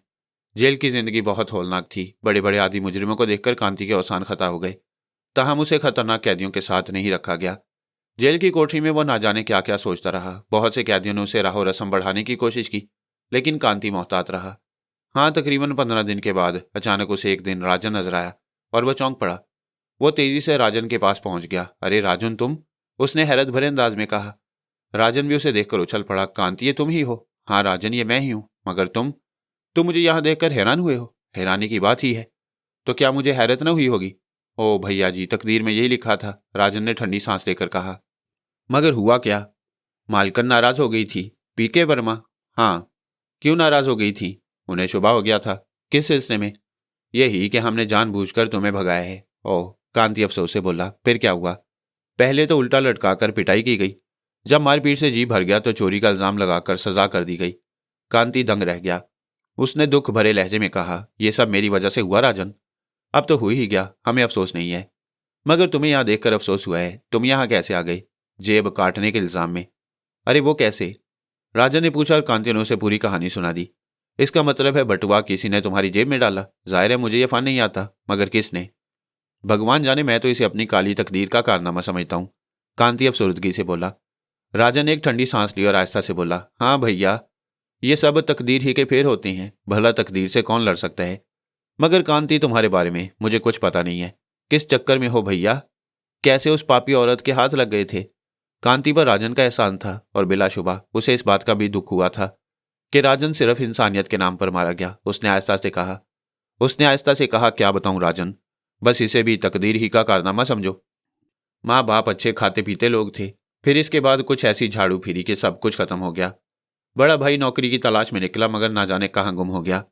मैं दुनिया से बहुत ज्यादा बदल हो गया। नौकरी तलाश की, शहर आकर कोई नौकरी नहीं मिल सकी, तो चोरी करने के लिए तुम्हारी मालकन के घर में घुस गया। ये काम भी नहीं आता था, चुनाचे पकड़ा गया और इसके बाद कैद कर दिया गया। पता नहीं उस वक्त तुम्हारी मालकन ने मुझे पुलिस के हवाले क्यों नहीं किया। ये भेद राजन आज तक मेरी समझ में नहीं आया और फिर इतने अरसे मुझे कैद रखा गया। मेरी अजीब सी कैफियत कर दी गई, कोई बात समझ में नहीं आई। बाहर निकलकर भी सांस भी न लेने पाया था कि ये उफ्ताद पेश आ गई। मगर मैं ये समझता हूँ ये बेहतर है। कुछ दिन सुकून से गुजारने के बाद ये तो सोच सकूंगा कि अब इस दुनिया में मेरा क्या मुकाम है। मुझे खुदकुशी कर लेनी चाहिए या अभी इस काली तकदीर के हाथों कुछ और ठोकरें खाऊं। राजन ने अफसोदगी से गर्दन हिलाई, काफी देर तक सोचता रहा, फिर बोला, कितने दिन की कैद है? अब तो ज्यादा से ज्यादा 1.5 महीने की बाकी रह गई है। ओहो, ये अच्छा हुआ, हम तुम साथ ही बाहर निकलेंगे। तुम्हारी कैद कितनी है? तकरीबन 1.5 माह ही अपने लिए तय किया गया है। राजन मुस्कुराकर कहने लगा, फिर कहने लगा, कांति भैया, हमारा तुम्हारा कोई रिश्ता नहीं है, मगर रिश्तों के लिए खून के रिश्ते होना ही जरूरी तो नहीं होता। इंसान का इंसान से अजली रिश्ता है और इस रिश्ते को कभी नजरअंदाज नहीं किया जा सका। हम तुम दोनों अगर तुम चाहो तो साथ ही कुछ सोचेंगे, बहुत से मंसूबे बनाने हैं। हो सकता है यहाँ पर भी मुलाकात होती रहे। मैं बात करूंगा तुमसे, जैसा तुम पसंद करो। राजन, मुझे क्या एतराज हो सकता है? कांति ने कहा। राजन से वो इसलिए मुतासिर हो गया था कि राजन उसकी वजह से फंस गया था। राजन किसी और जगह कैद था। कांति अपनी कोठरी में राजन के बारे में गौर करता रहा। फिर राजन से कई मुलाकातें हुई। चंद मुलाकातों के बाद एक दिन राजन ने कहा, कांति भैया, मेरे एक दूर का रिश्तेदार है इसी शहर में। वैसे तो मेरा मेल जोल नहीं रहा है, लेकिन ये मैं जानता हूं कि अगर मैं उसके पास जाऊं तो वह मेरा काम जरूर करा देगा।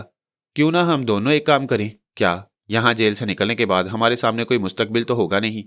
हम लोग इस मुल्क से बाहर निकलने की कोशिश क्यों ना करें? क्या ये मुमकिन है? कांति ने कहा। हाँ भैया, इस नामुमकिन को मुमकिन बनाना मेरा काम है, अगर तुम मेरा साथ देने पर तैयार हो जाओ। कांति कुछ देर सोचता रहा, फिर उसने कहा, राजन माता पिता से यह कहकर निकला था कि संसार में अपना एक मुकाम बनाऊंगा। जो मुकाम बना है वो तो तुम देख ही रहे हो। लेकिन दो ही सूरतें, या तो हार मान लो इस दुनिया से या फिर लड़ाई लड़ूं मैं। अगर तुम्हारा साथ मिल जाए तो दुनिया से लड़ने के लिए तैयार हूं। तो राजन को अपना यार समझो और चिंता ही मत करो। बाहर निकल गए तो अच्छा कमा लेंगे, मगर बाहर निकलना इतना आसान होगा क्या? कुछ शराइत होती हैं उन लोगों की, हम पूरी कर देंगे। बाकी काम वो खुद संभाल लेंगे, जैसा तुम पसंद करो। तो तुम तैयार हो? हाँ, मैं तैयार हूं। राजन खुश हो गया। कांति ने उस रात भी इस नए प्रोग्राम के बारे में बहुत गौर किया और उसे राजन का दम गनीमत महसूस हुआ। हो सकता है बाहर की दुनिया में उसे उसका मुकाम मिल जाए। ये चोरी और डाके उसके बस की बात नहीं थी। कहीं ऐसा न हो कि बाकी जिंदगी भी जेल की नजर ही हो जाए। अलगर्ज वक्त गुजरता रहा और फिर यह भी शायद उन दोनों की तकदीर के सितारे मिल जाने वाली बात थी कि दोनों की रिहाई एक दिन ही अमल में आई। राजन और कांति साथ साथ ही जेल से बाहर निकले थे। राजन बहुत खुश था। उसने कहा, मेरे पास 60-70 रुपए पड़े हुए हैं, उन्हें एहतियात से खर्च करेंगे, तुम फिक्र मत करना। कांति को यकीन नहीं था कि राजन ने जिस आदमी का तज़किरा किया है वो उन लोगों को कोई अहमियत देगा। ऐसे कामों के बारे में उसने सुना था, लेकिन मुल्क से बाहर भिजवाने वाले बड़ी बड़ी रकमों के एवज ये काम किया करते थे।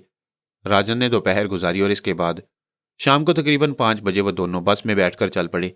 एक खास इलाके में उतरने के बाद राजन कांति की रहनुमाई करता हुआ एक खूबसूरत मकान के दरवाजे पर पहुंचा। बेल बजाई तो एक दुबले पतले आदमी ने दरवाजा खोल दिया और राजन कांति के साथ अंदर दाखिल हो गया। फिर उन लोगों की मुलाकात जिस शख्स से हुई थी वह सूरत ही से इंतहाई शातिर मालूम होता था। अलबत्ता वो राजन से बहुत अच्छी तरह मिला था। गले लगाने के बाद उसने कांति से भी हाथ मिला और कहने लगा, कहो राजन भैया, बड़े दिनों के बाद इस तरफ आना हुआ, कैसी याद आ गई हमारी? कुंवर जी, तुमने एक बार हमसे कहा था कि इस देश में हमें कुछ नहीं मिलेगा, हम बाहर चले जाएं। उस वक्त हमने तुम्हारी बात नहीं मानी थी और आज तक मानने के लिए तैयार नहीं हो। हमदर्दी और दोस्ती ही में कही थी ये बात, तुम मान लेते तो तुम्हारा ही भला हो जाता। बाज़ औक़ात तकदीर दिमाग उल्टा कर देती है कुंवर जी। आज अगर हम तुमसे ये कहें कि हमारा कुछ बंदोबस्त कर दो तो तुम हमें ठुकरा कर भगा दोगे। कुंवर से तुम इस बात की तवक्को रखते हो? राजन, जिसे कुंवर जी कहकर मुखातिब किया गया था, उसने शिकायती लहजे में कहा और राजन खुश हो गया। तो क्या कुंवर भैया, तुम अब भी हम पर यह एहसान करने के लिए तैयार हो? अरे एहसान कैसा राजन, अपना तो काम ही यह है दोस्त। तुम बताओ अपने हालात, क्या करना चाहते हो, कहाँ जाना चाहते हो? जहां भी भिजवा दो भैया, अब हम सब कुछ तुम्हारे ऊपर छोड़ देंगे। मगर एक बात कान खोल कर सुन लो, अपने पास फूटी कोड़ी भी नहीं है, बुरे वक्त में आए हैं तुम्हारे पास। कुंवर जी ने कुछ सोचते हुए कहा, फिर कांति की तरफ रुख करके बोले, इन्हें भी जाना है? हाँ भैया, ये समझ लो जीवन मरण का रिश्ता हो गया इससे। राजन ने कहा, देखो राजन, मैं तुम्हारा हर काम मुफ्त करने के लिए तैयार हूँ, लेकिन जो काम मैं कर रहा हूँ उसमें मैं तन्हा नहीं हूँ। एक पूरा ग्रुप है जो ये काम करता है और ये ग्रुप बड़ी बड़ी रकमें भी लेता है। मैंने तुमसे चूंकि वादा किया था, मैं वादा खिलाफी नहीं कर सकता। आज तुम अगर बुरे वक्त में मेरे पास आए हो तो मेरे लिए मुमकिन नहीं है कि मैं तुम्हें ठुकरा दूं। मैं अपनी रकम छोड़ सकता हूँ, लेकिन 10-10 हज़ार रुपये तुम्हें मुहैया करने होंगे। हाँ, ये काम एक और शक्ल में हो सकता है। वो ये कि मैं तुम्हें बाहर भिजवा दूं। लॉन्च जाने वाली है और बाहर जाने के बाद तुम्हें कोई अच्छी मुलाजमत भी मिल जाए तो ये 20,000 रुपये मुझे बाद में अदा कर देना जब भी तुम्हारे पास हो। इससे बड़ा एहसान तुम और क्या कर सकते हो हमारे ऊपर कुंवर भैया। अगर ये काम कर दो तो हम जिंदगी भर तुम्हारे एहसानमंद रहेंगे। नहीं राजन, तुमसे मेरा मामूली रिश्ता नहीं है। मैं ये काम कर दूंगा और तुम बिल्कुल फिक्र मत करो। और भी कुछ पैसों की ज़रूरत होगी तो मैं तुम्हें दे दूंगा। ज़ाहिर है सफ़र के लिए रकम भी चाहिए होगी और तुम ठहरे कहाँ हो। बस भैया, कहानी लंबी है, यूं समझ लो इस वक्त हमारा कोई ठिकाना नहीं। तो बेवकूफ़ आदमी मेरे पास पहले क्यों ना आ गए। चलो कोई बात नहीं, तुम्हारे रहने सहने का बंदोबस्त भी कर दिया जाएगा। और कोई हुक्म दो। राजन ने ममनूनियत से गर्दन झुका ली। कांति भी हैरान था कि ये बुरी सूरत वाला कितना फरिश्ता सिफ्त इंसान है। जिस तरह उसने उनके साथ ताउन किया था, इस दुनिया में किसी से ऐसे ताउन की तवक्को नहीं रखी जा सकती। और उस शख्स ने जो कहा था वो कर भी दिखाया। एक हफ्ता उन लोगों को कुंवर के यहाँ गुजारना पड़ा। कुंवर से तकरीबन रोज़ाना ही मुलाकात होती और वो बताता था कि उसने उनके लिए तैयारियां कर ली हैं। नाजायज़ तरीके से उन्हें बाहर भेज दिया जाएगा और लॉन्च पर उनका बंदोबस्त कर दिया गया है। कुंवर ने अलबत्ता राजन से ये ज़रूर कहा था, देखो राजन, मैं तुम्हें बिल्कुल एक अजनबी के अंदाज में बाहर भेज रहा हूँ। लॉन्च वालों से बिल्कुल ये कहने की ज़रूरत नहीं कि मेरा तुमसे कोई ताल्लुक है। बस ये सब कुछ बेहद ज़रूरी है। लॉन्च में और भी बहुत से लोग होंगे, सब के सब तुम्हारी तरह गैर कानूनी तरीके से बाहर जा रहे हैं। चुनाचे तुम अपने आप को भी इसी किस्म का इंसान जाहिर करना और किसी को अपना भेद ना देना। तुम फिक्र मत करो कुंवर भैया, बस हमें निकाल दो यहाँ से। गर्ज के चंद रोज़ और गुजरे और इसके बाद एक दिन वहां से उन्हें साहिल पर ले जाया गया। एक तवील फासला तय करने के बाद वो एक वीरान साहिल पर पहुंच गए, जहां एक लॉन्च पानी पर डोलती हुई नजर आ रही थी। बहुत बड़ी लॉन्च थी और उसमें बहुत से मल्लाह मौजूद थे। कुंवर ने उन दोनों की भी उन लोगों के सुपुर्द कर दिया और ये लॉन्च पर पहुंच गए। उनके पहुंचने के बाद मजीद कुछ लोग लॉन्च पर आए और इसके बाद रात के तकरीबन 3:45 लॉन्च ने साहिल छोड़ दिया। कुंवर वगैरह तो पहले ही चले गए थे। कांति राजन के साथ था और राजन खामोश बैठा हुआ था। उसके चेहरे पर उदासी के नकूश थे। कांति ने उसे कहा, क्या बात है राजन, तुम खुश नहीं हो? राजन एक ठंडी सांस भरकर बोला, कांति भैया, अपनी जमीन छोड़ते हुए किसे खुशी होती है? नहीं राजन, मुझे तुमसे इख्तलाफ है। जब अपनी जमीन अपने लिए तंग हो जाए तो उसे छोड़ देना ही अच्छा होता है। बिल्कुल, दिल बहलाने के लिए जो भी कह लो कांति, पर अपने देश से मोहब्बत तो हो ही जाती है। कांति खामोश हो गया। उसे अपने दिल में कोई एहसास नहीं हो रहा था। वह अपने अंदर काफी बगावत महसूस करता था। लॉन्च का यह सफर जारी रहा। सूरज निकल आया तो उसने लॉन्च पर मौजूद बहुत से लोगों को देखा। उनमें औरतें भी शामिल थी, मर्द भी थे। बड़ी अजीब कैफियत थी। राजन ने उसे कहा, ये औरतें कहाँ जा रही हैं? इनके देश की जमीन इन पर तंग हो गई होगी। वो बेचारियां रोजी की तलाश में ही निकली होंगी। कांति की निगाहें एक खूबसूरत सी लड़की के चेहरे पर जम गई थी, जो काफी हसीन थी लेकिन मफलूकुल हाल नजर आ रही थी। मामूली सा लिबास पहने हुए थी, लेकिन उसके हुस्न का इजहार उस लिबास से भी होता था। उसके चेहरे पर जो दर्द नजर आ रहा था, कांति उससे मुतासिर हुए बगैर न रह सका। बहरहाल यहाँ से किसी से मुखातिब होना भी ना जाने कैसी मुसीबतों का हामिल हो जाता। लॉन्च पर मौजूद मल्लाह काफी खूंखार नजर आते थे। उनके चेहरे समुंदर की नमी और धूप से मुटियाले हो गए थे और उन पर वहशत नजर आती थी। जिस्म तनोमंद थे। उनका कप्तान भी ऐसा ही वैश्य सिफ्त आदमी था, बहुत ही लंबे चौड़े बदन का मालिक। कांति सारी माहौल को देखता रहा। एक नई दुनिया उसके सामने थी। कोई एक दूसरे से बात नहीं करता था, बस सभी अपना अपना वक्त गुजार रहे थे। यकीनी तौर पर उनमें से हर एक के सीने में एक कहानी पोशीदा होगी, कांति ने सोचा। दोपहर को धूप शिद्दत इख्तियार कर गई और लॉन्च के ऊपरी हिस्से पर साइबान तान दिए गए। लेकिन ये साइबान नाकाफी थे। गर्मी और सूरज की तपिश अच्छी खासी परेशान कुन थी। ताहम लोग वक्त गुजारते रहे। मल्लाह अपने कामों में मसरूफ थे। फिर अचानक ही कांति ने उस लड़की को बेचैन देखा। एक मल्लाह उसके पास मौजूद था और अजीब से अंदाज में उससे गुफ्तगू कर रहा था। लड़की हरासा निगाहों से इधर उधर देखने लगी तो कांति अपनी जगह से उठा और उसके करीब पहुंच गया। मल्लाह ने कांति को देखा। उसी वक्त कप्तान ने मल्लाह को आवाज़ दिली और वो चला गया। कांति ने लड़की से कहा, मुआफ़ करना, मुझे इस तरह तुम्हारे पास नहीं आना चाहिए था, लेकिन मैंने महसूस किया था कि तुम कुछ बेचैन हो। हाँ, मैं सख्त परेशान थी। तुमने इस वक्त मेरे पास आकर मुझ पर एहसान किया है। क्यों, क्या बात थी? वह कमीना मुझसे बेहुदा मजाक कर रहा था। कह रहा था बाहर जाने की क्या ज़रूरत है? अगर भूख ने ऐसा ही सताया है तो वो मेरी भूख मिटा सकता है। लड़की ने कहा और उसकी आंखों में आंसू डुबडुबाए।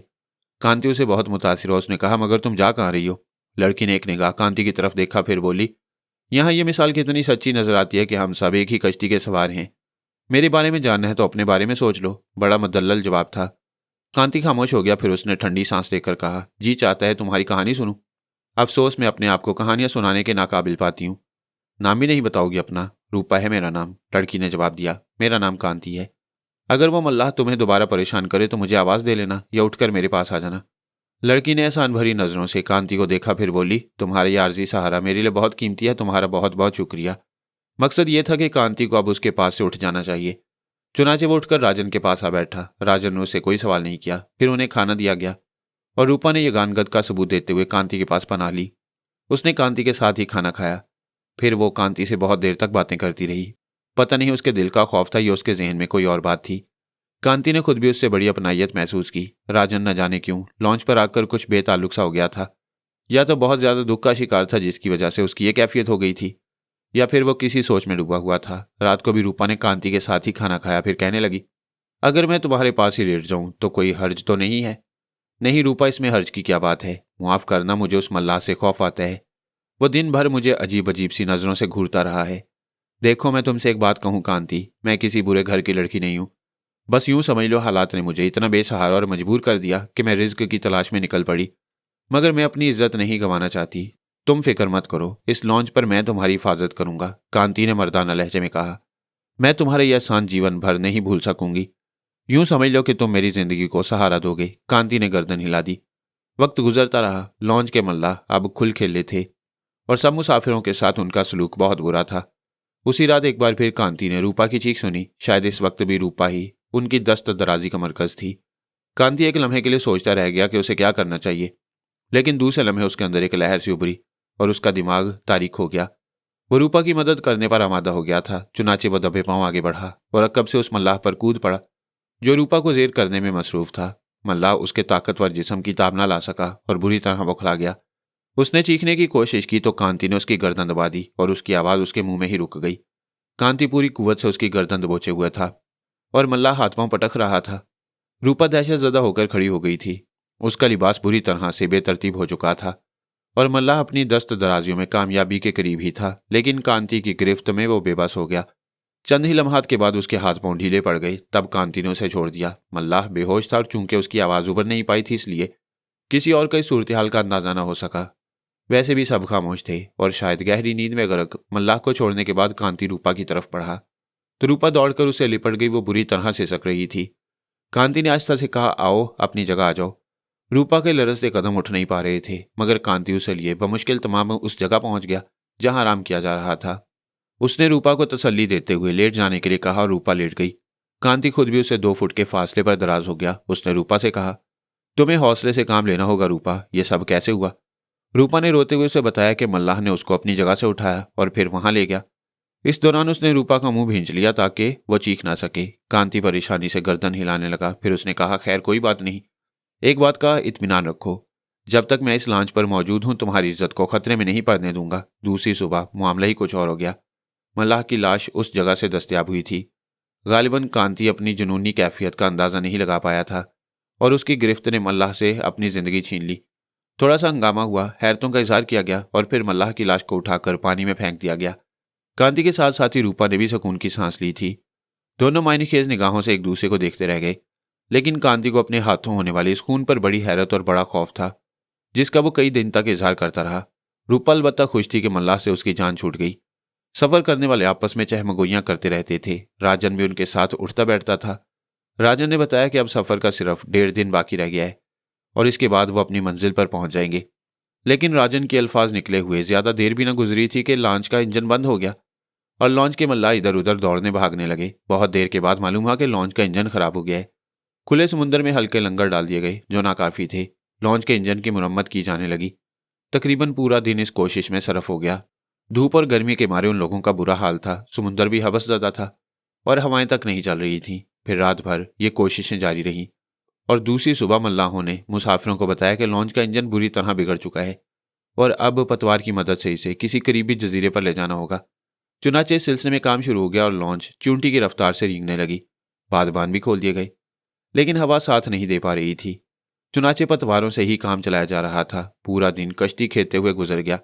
मुसाफिरों ने भी मल्लाहों की मदद की थी। तब कहीं जाकर एक वरान सी जर्द लकीर नजर आई जिस तक पहुंचते पहुंचते काफी देर हो गई थी। ये जर्द लकीर छोटा सा जजीरा थी जिसके बारे में मल्लाह जानते थे।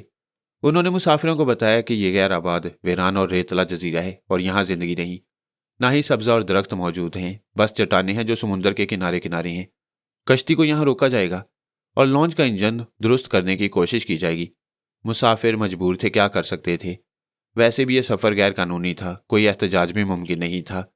मल्लाह लॉन्च को खुश्की पर चढ़ा ले गए और मुसाफिर पहले ही पानी में उतर उतर कर भूरे रेतले जजीरे पर पहुंच गए। तहद्दे निगाह खामोशी और सन्नाटे का राज था। अलबत्ता चांदनी ने जजीरे के माहौल को मुनव्वर कर दिया था और वो लोग रेत के उन तोदों को देख रहे थे जो तहद्दे निगाह फैले हुए थे। जजीरे की लंबाई चौड़ाई काफ़ी वसी थी, लेकिन वहां रेत के अलावा कुछ नहीं था, या ज़्यादा से ज़्यादा ये भूरी चट्टानें। अलबत्ता दूसरी सुबह उनको बताया गया कि खुराक का जो जखीरा रह गया है वो बहुत मुख्तसर है और अगर लॉन्च की दुरुस्तगी में देर लग गई तो सूरत हाल बिगड़ सकती है। चुनाचे हर मुसाफिर को एक एक घूंट पानी मिलेगा और ना मिलने के बराबर खुराक। यही हुआ। लॉन्च के इंजन की कई चीज़ें टूट गई थीं और उनकी मुरम्मत नहीं की जा सकती थी। मल्लाह परेशान थे। कप्तान पागलों की तरह उन पर दौड़ रहा था और कोई बात समझ नहीं आ रही थी। सुबह का आगाज हुआ तो जजीरे की हशर सामानियों को अंदाजा हुआ। कोई साहिबान नहीं था। यहाँ खुला आसमान, तेज सूरज और गर्म रेत थी। इसके अलावा यहाँ कोई और चीज़ मौजूद नहीं थी। अंदाजा हो रहा था कि दोपहर तक सूरज इस कदर आग बरसाने लगेगा कि लोगों की हालत खराब हो जाएगी। चंद गज के फासले पर ठाठे मारता हुआ समुंदर और उसके फौरन बाद रेत के अजीम शान टीले। बाहर तौर मल्लाहों का रवैया मुसाफिरों के साथ बेहद खराब था। कांति और राजन इस सिलसिले में आपस में सलाह मशवरे करने लगे। उन्हें किसी ऐसी जगह की तलाश हुई जहां धूप से पनाह ली जा सके, लेकिन समुद्र के किनारे चंद चट्टानों के अलावा और कुछ मौजूद न था। मुसाफिरों ने फौरन ही उन चट्टानों के साए अपने कब्जे में कर लिए। फिर हवा गर्म होने लगी। जिस्म और आंखों में जलन महसूस होने लगी। एक ऊंची जगह खड़े होकर कांति ने इर्द गिर्द का जायजा लिया तो उसके रोंगटे खड़े हो गए। चारों तरफ पानी ठाठे मार रहा था और रेत हवा के साथ उड़ने लगी थी। बहुत दूर तक रेत ही रेत नजर आ रही थी और कोई ऐसी शय नहीं थी जिसके नीचे पनाह ली जा सके। सामने झुलसता हुआ सहरा और अतराफ में ठाठे मारता हुआ समुंदर, कोई ऐसी जगह नहीं थी। राजन खुद पनाह की तलाश में सरगर्दा था। काफी देर तक वो इधर उधर मारा मारा फिरता रहा और फिर कांति के पास आ गया। कांति, हम बहुत बड़ी मुसीबत में गिरफ्तार हो चुके हैं। अब क्या करना चाहिए? क्या किया जा सकता है मेरे दोस्त? कांति ने आहिस्ता से कहा। कोई पनागा नहीं है। मल्लाहों के अंदाज से मालूम हो रहा है कि वो शायद हमें खुराक भी ना दें, क्योंकि ये खुराक खुद उनके लिए जरूरी होगी। ऐसे हालात में क्या किया जा सकता है? कांति कोई जवाब नहीं दे सका। उसने रूपा की तरफ देखा जिसके होंठ खुश्क हो रहे थे और वह नीमगशी किसी कैफियत का शिकार थी। कांति की समझ में नहीं आया कि अब इन लम्हात में जब खुद उसके लिए जिंदगी एक अजाब बन गई है, वो रूपा के साथ क्या सलूक कर सकता है। अचानक राजा ने कहा, कांति, ये पानी हमें इस खौफनाक गर्मी से बचा सकता है। उसका इशारा समुंदर की जानिब था। कांति उसे देखने लगा। फिर उसने कहा, मैं समझ रहा हूं, तो फिर आओ, वरना ये गर्मी तो बदन झुलसाए दे रही है। कांति ने रूपा की तरफ देखा और फिर उसे बोला, रूपा, क्या तुम हमारे साथ आना पसंद करोगी? रूपा ने कोई जवाब नहीं दिया और खामोशी से उनके साथ चल पड़ी। पानी की लहरों के साथ साथ वो इतने फासले पर पहुंच गए जहां कदम जमाए जा सकें। बिलाशुबा पानी ने फरहत बख्शी, खुशगवार कैफियत का एहसास दिलाया। रूपा को संभालना पड़ रहा था। गर्ज के उन्होंने तकरीबन पूरा दिन ही पानी में गुजार दिया। मुसाफिरों का जिधर मुंह उठा था उधर जा घुसे थे, लेकिन जब उन्हें भूख ने परेशान किया तो वो मल्लाहों के पास पहुंच गए और मल्लाहों की तरफ से वो खदशा दुरुस्त ही साबित हुआ। कप्तान ने साफ कह दिया कि उनके लिए खुराक मौजूद नहीं है और अगर उन्होंने कोई गड़बड़ की तो उन्हें यहीं इस जजीरे पर मौत की नींद सुला दिया जाएगा। मल्लाहों के पास हथियार भी मौजूद थे। तमाम लोग आने वाले लम्हात की खौफनाक कैफियत का अंदाजा लगा चुके थे। खुदा खुदा करके सूरज की तपिश और गर्म हवाओं की शिद्दत में कमी आनी शुरू हो गई। जमीन अब भी जल रही थी, मगर मजमूई तौर पर मौसम कुछ बेहतर हो गया।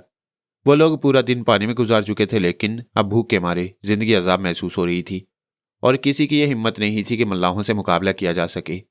लॉन्च का इंजन दुरुस्त करने की कोशिश की जा रही थी। आग बरसाता हुआ सूरज मगरिब की जानिब गुरूब होने लगा।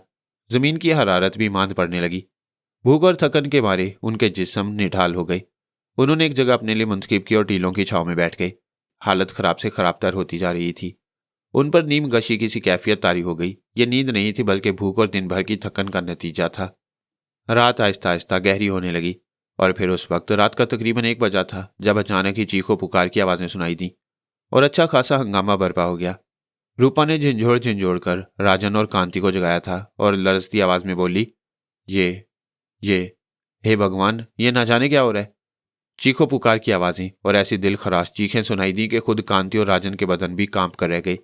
कोई बात समझ में नहीं आ रही थी। कुछ अंदाजा नहीं हो पा रहा था कि यह क्या हो रहा है। उनकी हिम्मत ना हुई कि सूरत हाल मालूम करने जाएं। बकिया रात जागते गुजरी थी। दूसरी सुबह सूरत हाल मालूम हुई। भूखे मुसाफिरों ने खुराक लूटने की कोशिश की थी और मल्लाहों से उनकी जंग हो गई थी।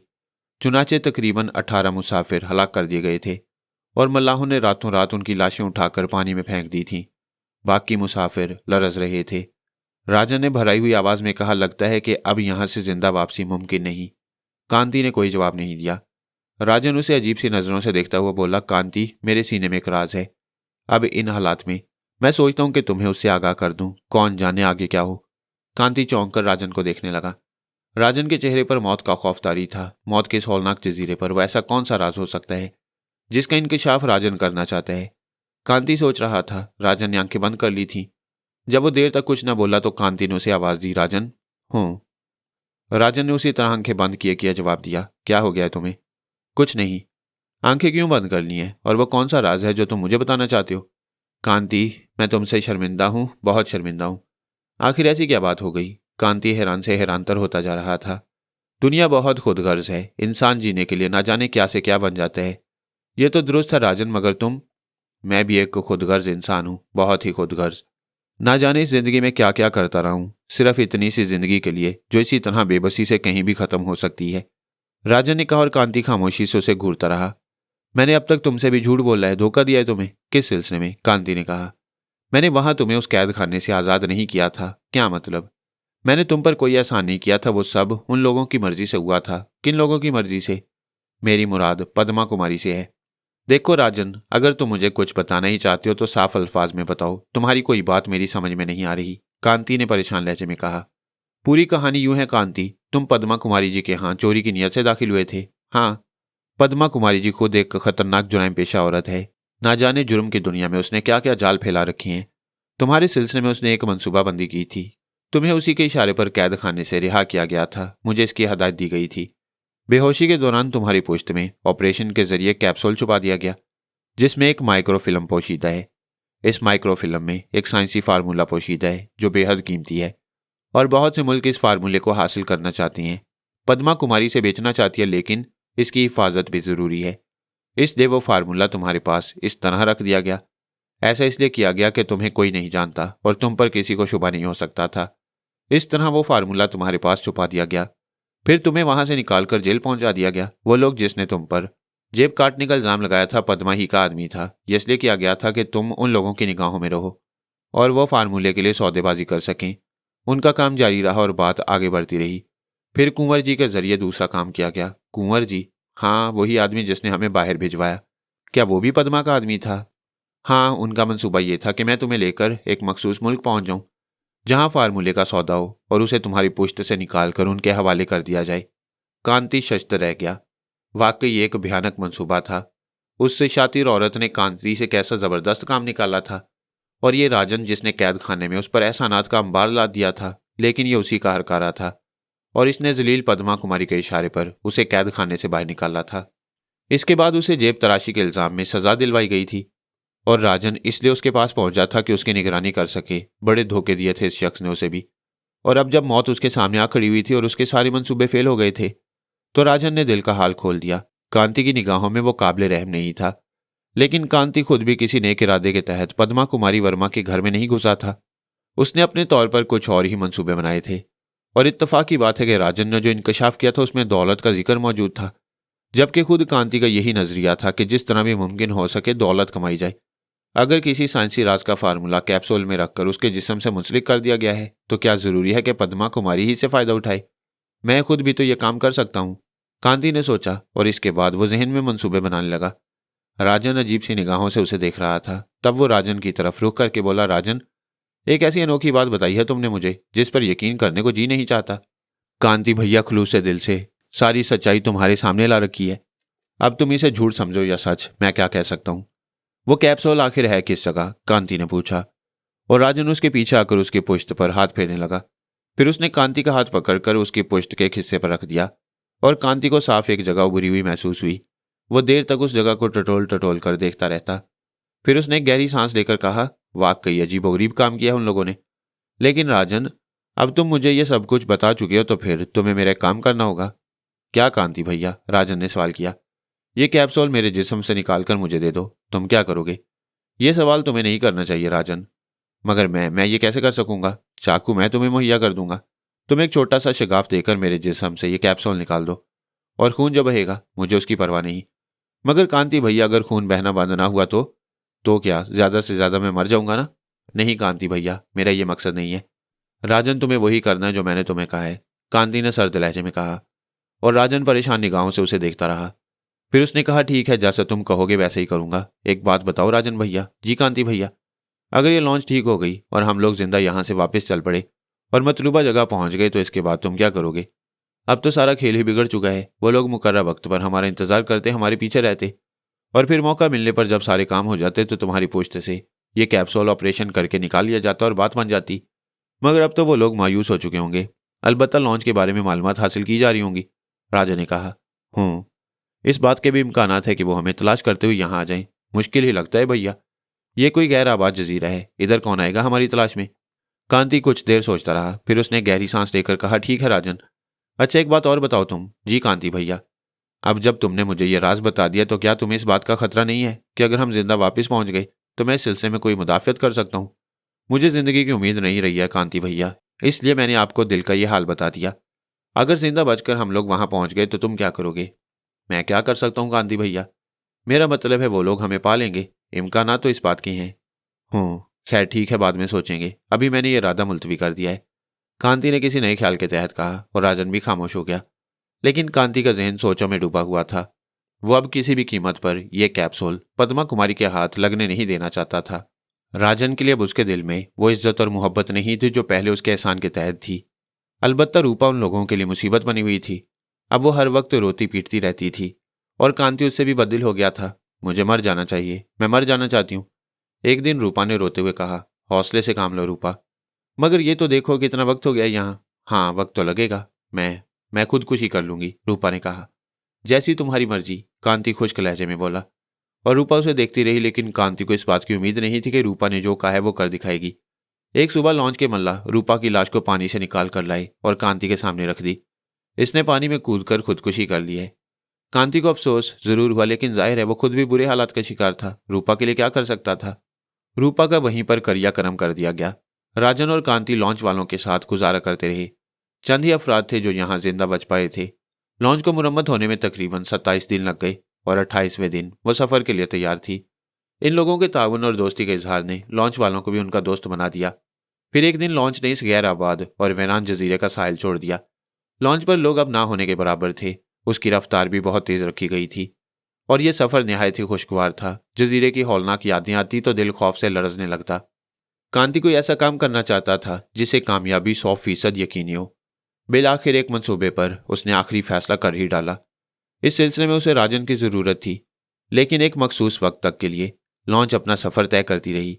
मल्लाहों का रवैया उनके साथ अच्छा था। एक शाम राजन ने पूछा, कांति, तुमने कुछ सोचा अपने बारे में? क्या मतलब? ये कि अब हम जिस जगह जा रहे हैं वहां पहुंचकर तुम क्या करोगे? तुम्हारे ख्याल में मुझे क्या करना चाहिए? मेरा जहन तो नाकारा हो चुका है, मैं कुछ सोचने समझने के काबिल नहीं रहा। क्यों? तुम खुद सोचो, इन हालात में मैं क्या सोच सकता हूँ? राजन, तुम्हारा आइंदा जिंदगी का क्या प्रोग्राम है? आइंदा जिंदगी? जिंदगी जब रहे तब की बात है ना। क्यों? बस ना जाने क्यों मुझे महसूस होता है कि अब मैं ज्यादा अरसे जिंदा नहीं रह सकूंगा।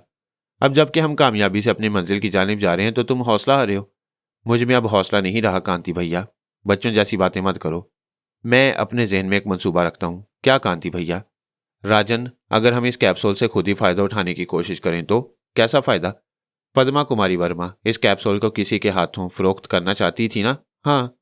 तो ये काम हम नहीं कर सकते? हम? हाँ। हम कैसे कर सकते हैं? जिस तरह पद्मा कुमारी करती थी। नहीं भैया, बहुत मुश्किल काम है। ये खतरनाक लोगों का कारोबार है और हम उन लोगों जैसे नहीं हो सकते। क्या तुम अपने दिमाग में यह ताकत पाते हो? हाँ। तुमने पहले कभी ऐसा काम किया है? नहीं। तो फिर इत्मीनान रखो, ये काम तुम नहीं कर सकते। राजन, जो कुछ मैं तुमसे कहूंगा करोगे? क्या भैया? राजन ने पूछा। पहले ये बताओ कि तुम इन लोगों से अलग हो सकते हो। मैं तो कंबल छोड़ना चाहता हूं, लेकिन कंबल मुझे नहीं छोड़ेगा, राजन ने कहा। तुम्हें हिम्मत से काम लेना होगा राजन, मगर हम कर भी क्या सकते हैं? जो कुछ मैं कहूं उस पर अमल। मुश्किल है। तो फिर इसका मकसद है कि मैं तुम्हें अपने आप से अलग समझूं? कैसी बातें करते हो? मैंने तुम्हें सब कुछ बता दिया और तुम्हारी समझ में कुछ नहीं आ रहा, राजन ने किसी कदर नाखुशगवार लहजे में कहा। और कांति की होंठों पर मुस्कुराहट फैल गई। फिर उसने कहा, अच्छा एक बात बताओ राजन। पूछो, वो भी पूछो, राजन बेजारी से बोला। अब जबकि इतने दिन गुजार चुके हो तो हम जिस जगह जा रहे हैं, क्या तुम उन्हें वहां तलाश कर सकोगे? मेरे जूते को क्या गर्ज पड़ी है कि मैं उन्हें तलाश करूं? लेकिन एक बात मैं जानता हूं कि वो लोग हमें जरूर तलाश कर लेंगे। कांति एक गहरी सांस लेकर खामोश हो गया। राजन सोचों में डूबा हुआ था। फिर लॉन्च का यह सफर खत्म हो गया। उन्हें उनकी मंजिल पर उतार दिया गया। एक गैर आबाद और वीरान सी जगह थी। यहां पहुंचकर राजन और कांति लॉन्च से उतर गई। दूसरे कुछ मुसाफिर भी अपनी अपनी मंजिल की तलाश में चल पड़े। राजन कांति के साथ चलता रहा और बिलाखिर उन्हें आबादी नजर आ गई। इस आबादी में उन्हें छोटी छोटी झोंपड़ियां नजर आई थीं। आबादी से परे असल शहर नजर आ रहा था। ये झोंपड़ियां मल्लाहों की थीं और यहाँ रहने वाले तमाम लोग भी शायद सब कुछ किया करते थे। कांति ने दूर से उन सब झोंपड़ियों को देखते हुए कहा, ये कौन लोग हैं? मैं नहीं जानता कांति भैया। क्या हमें इनके दरमियान थोड़ी बहुत जगह मिल सकेगी? हो सकता है मिल जाए। और यही हुआ। वह तमाम मुसाफिरों के ठहरने के लिए एक सराय नुमा जगह थी, जहां उन्हें थोड़े से मुआवजे के एवज क्याम के लिए जगह मिल गई। खाने पीने का इंतजाम भी था, लेकिन इस जगह वो ज्यादा देर नहीं गुजार सकते थे। कांति इन दिनों गहरी सोचों में डूबा हुआ था। राजन से जो गुफ्तगू कर चुका था, इससे उसे अंदाजा हो गया था कि राजन बेवकूफ आदमी और उस पर भरोसा नहीं किया जा सकता। लेकिन खुद कांति के दिल में बेपनाह मंसूबे थे। एक शाम वो राजन को लेकर साहिल पर पहुंच गया। अभी तक किसी ने उनकी जानिब तवज्जो नहीं दी थी और उनका ये वक्त पुरसुकून ही गुजर रहा था।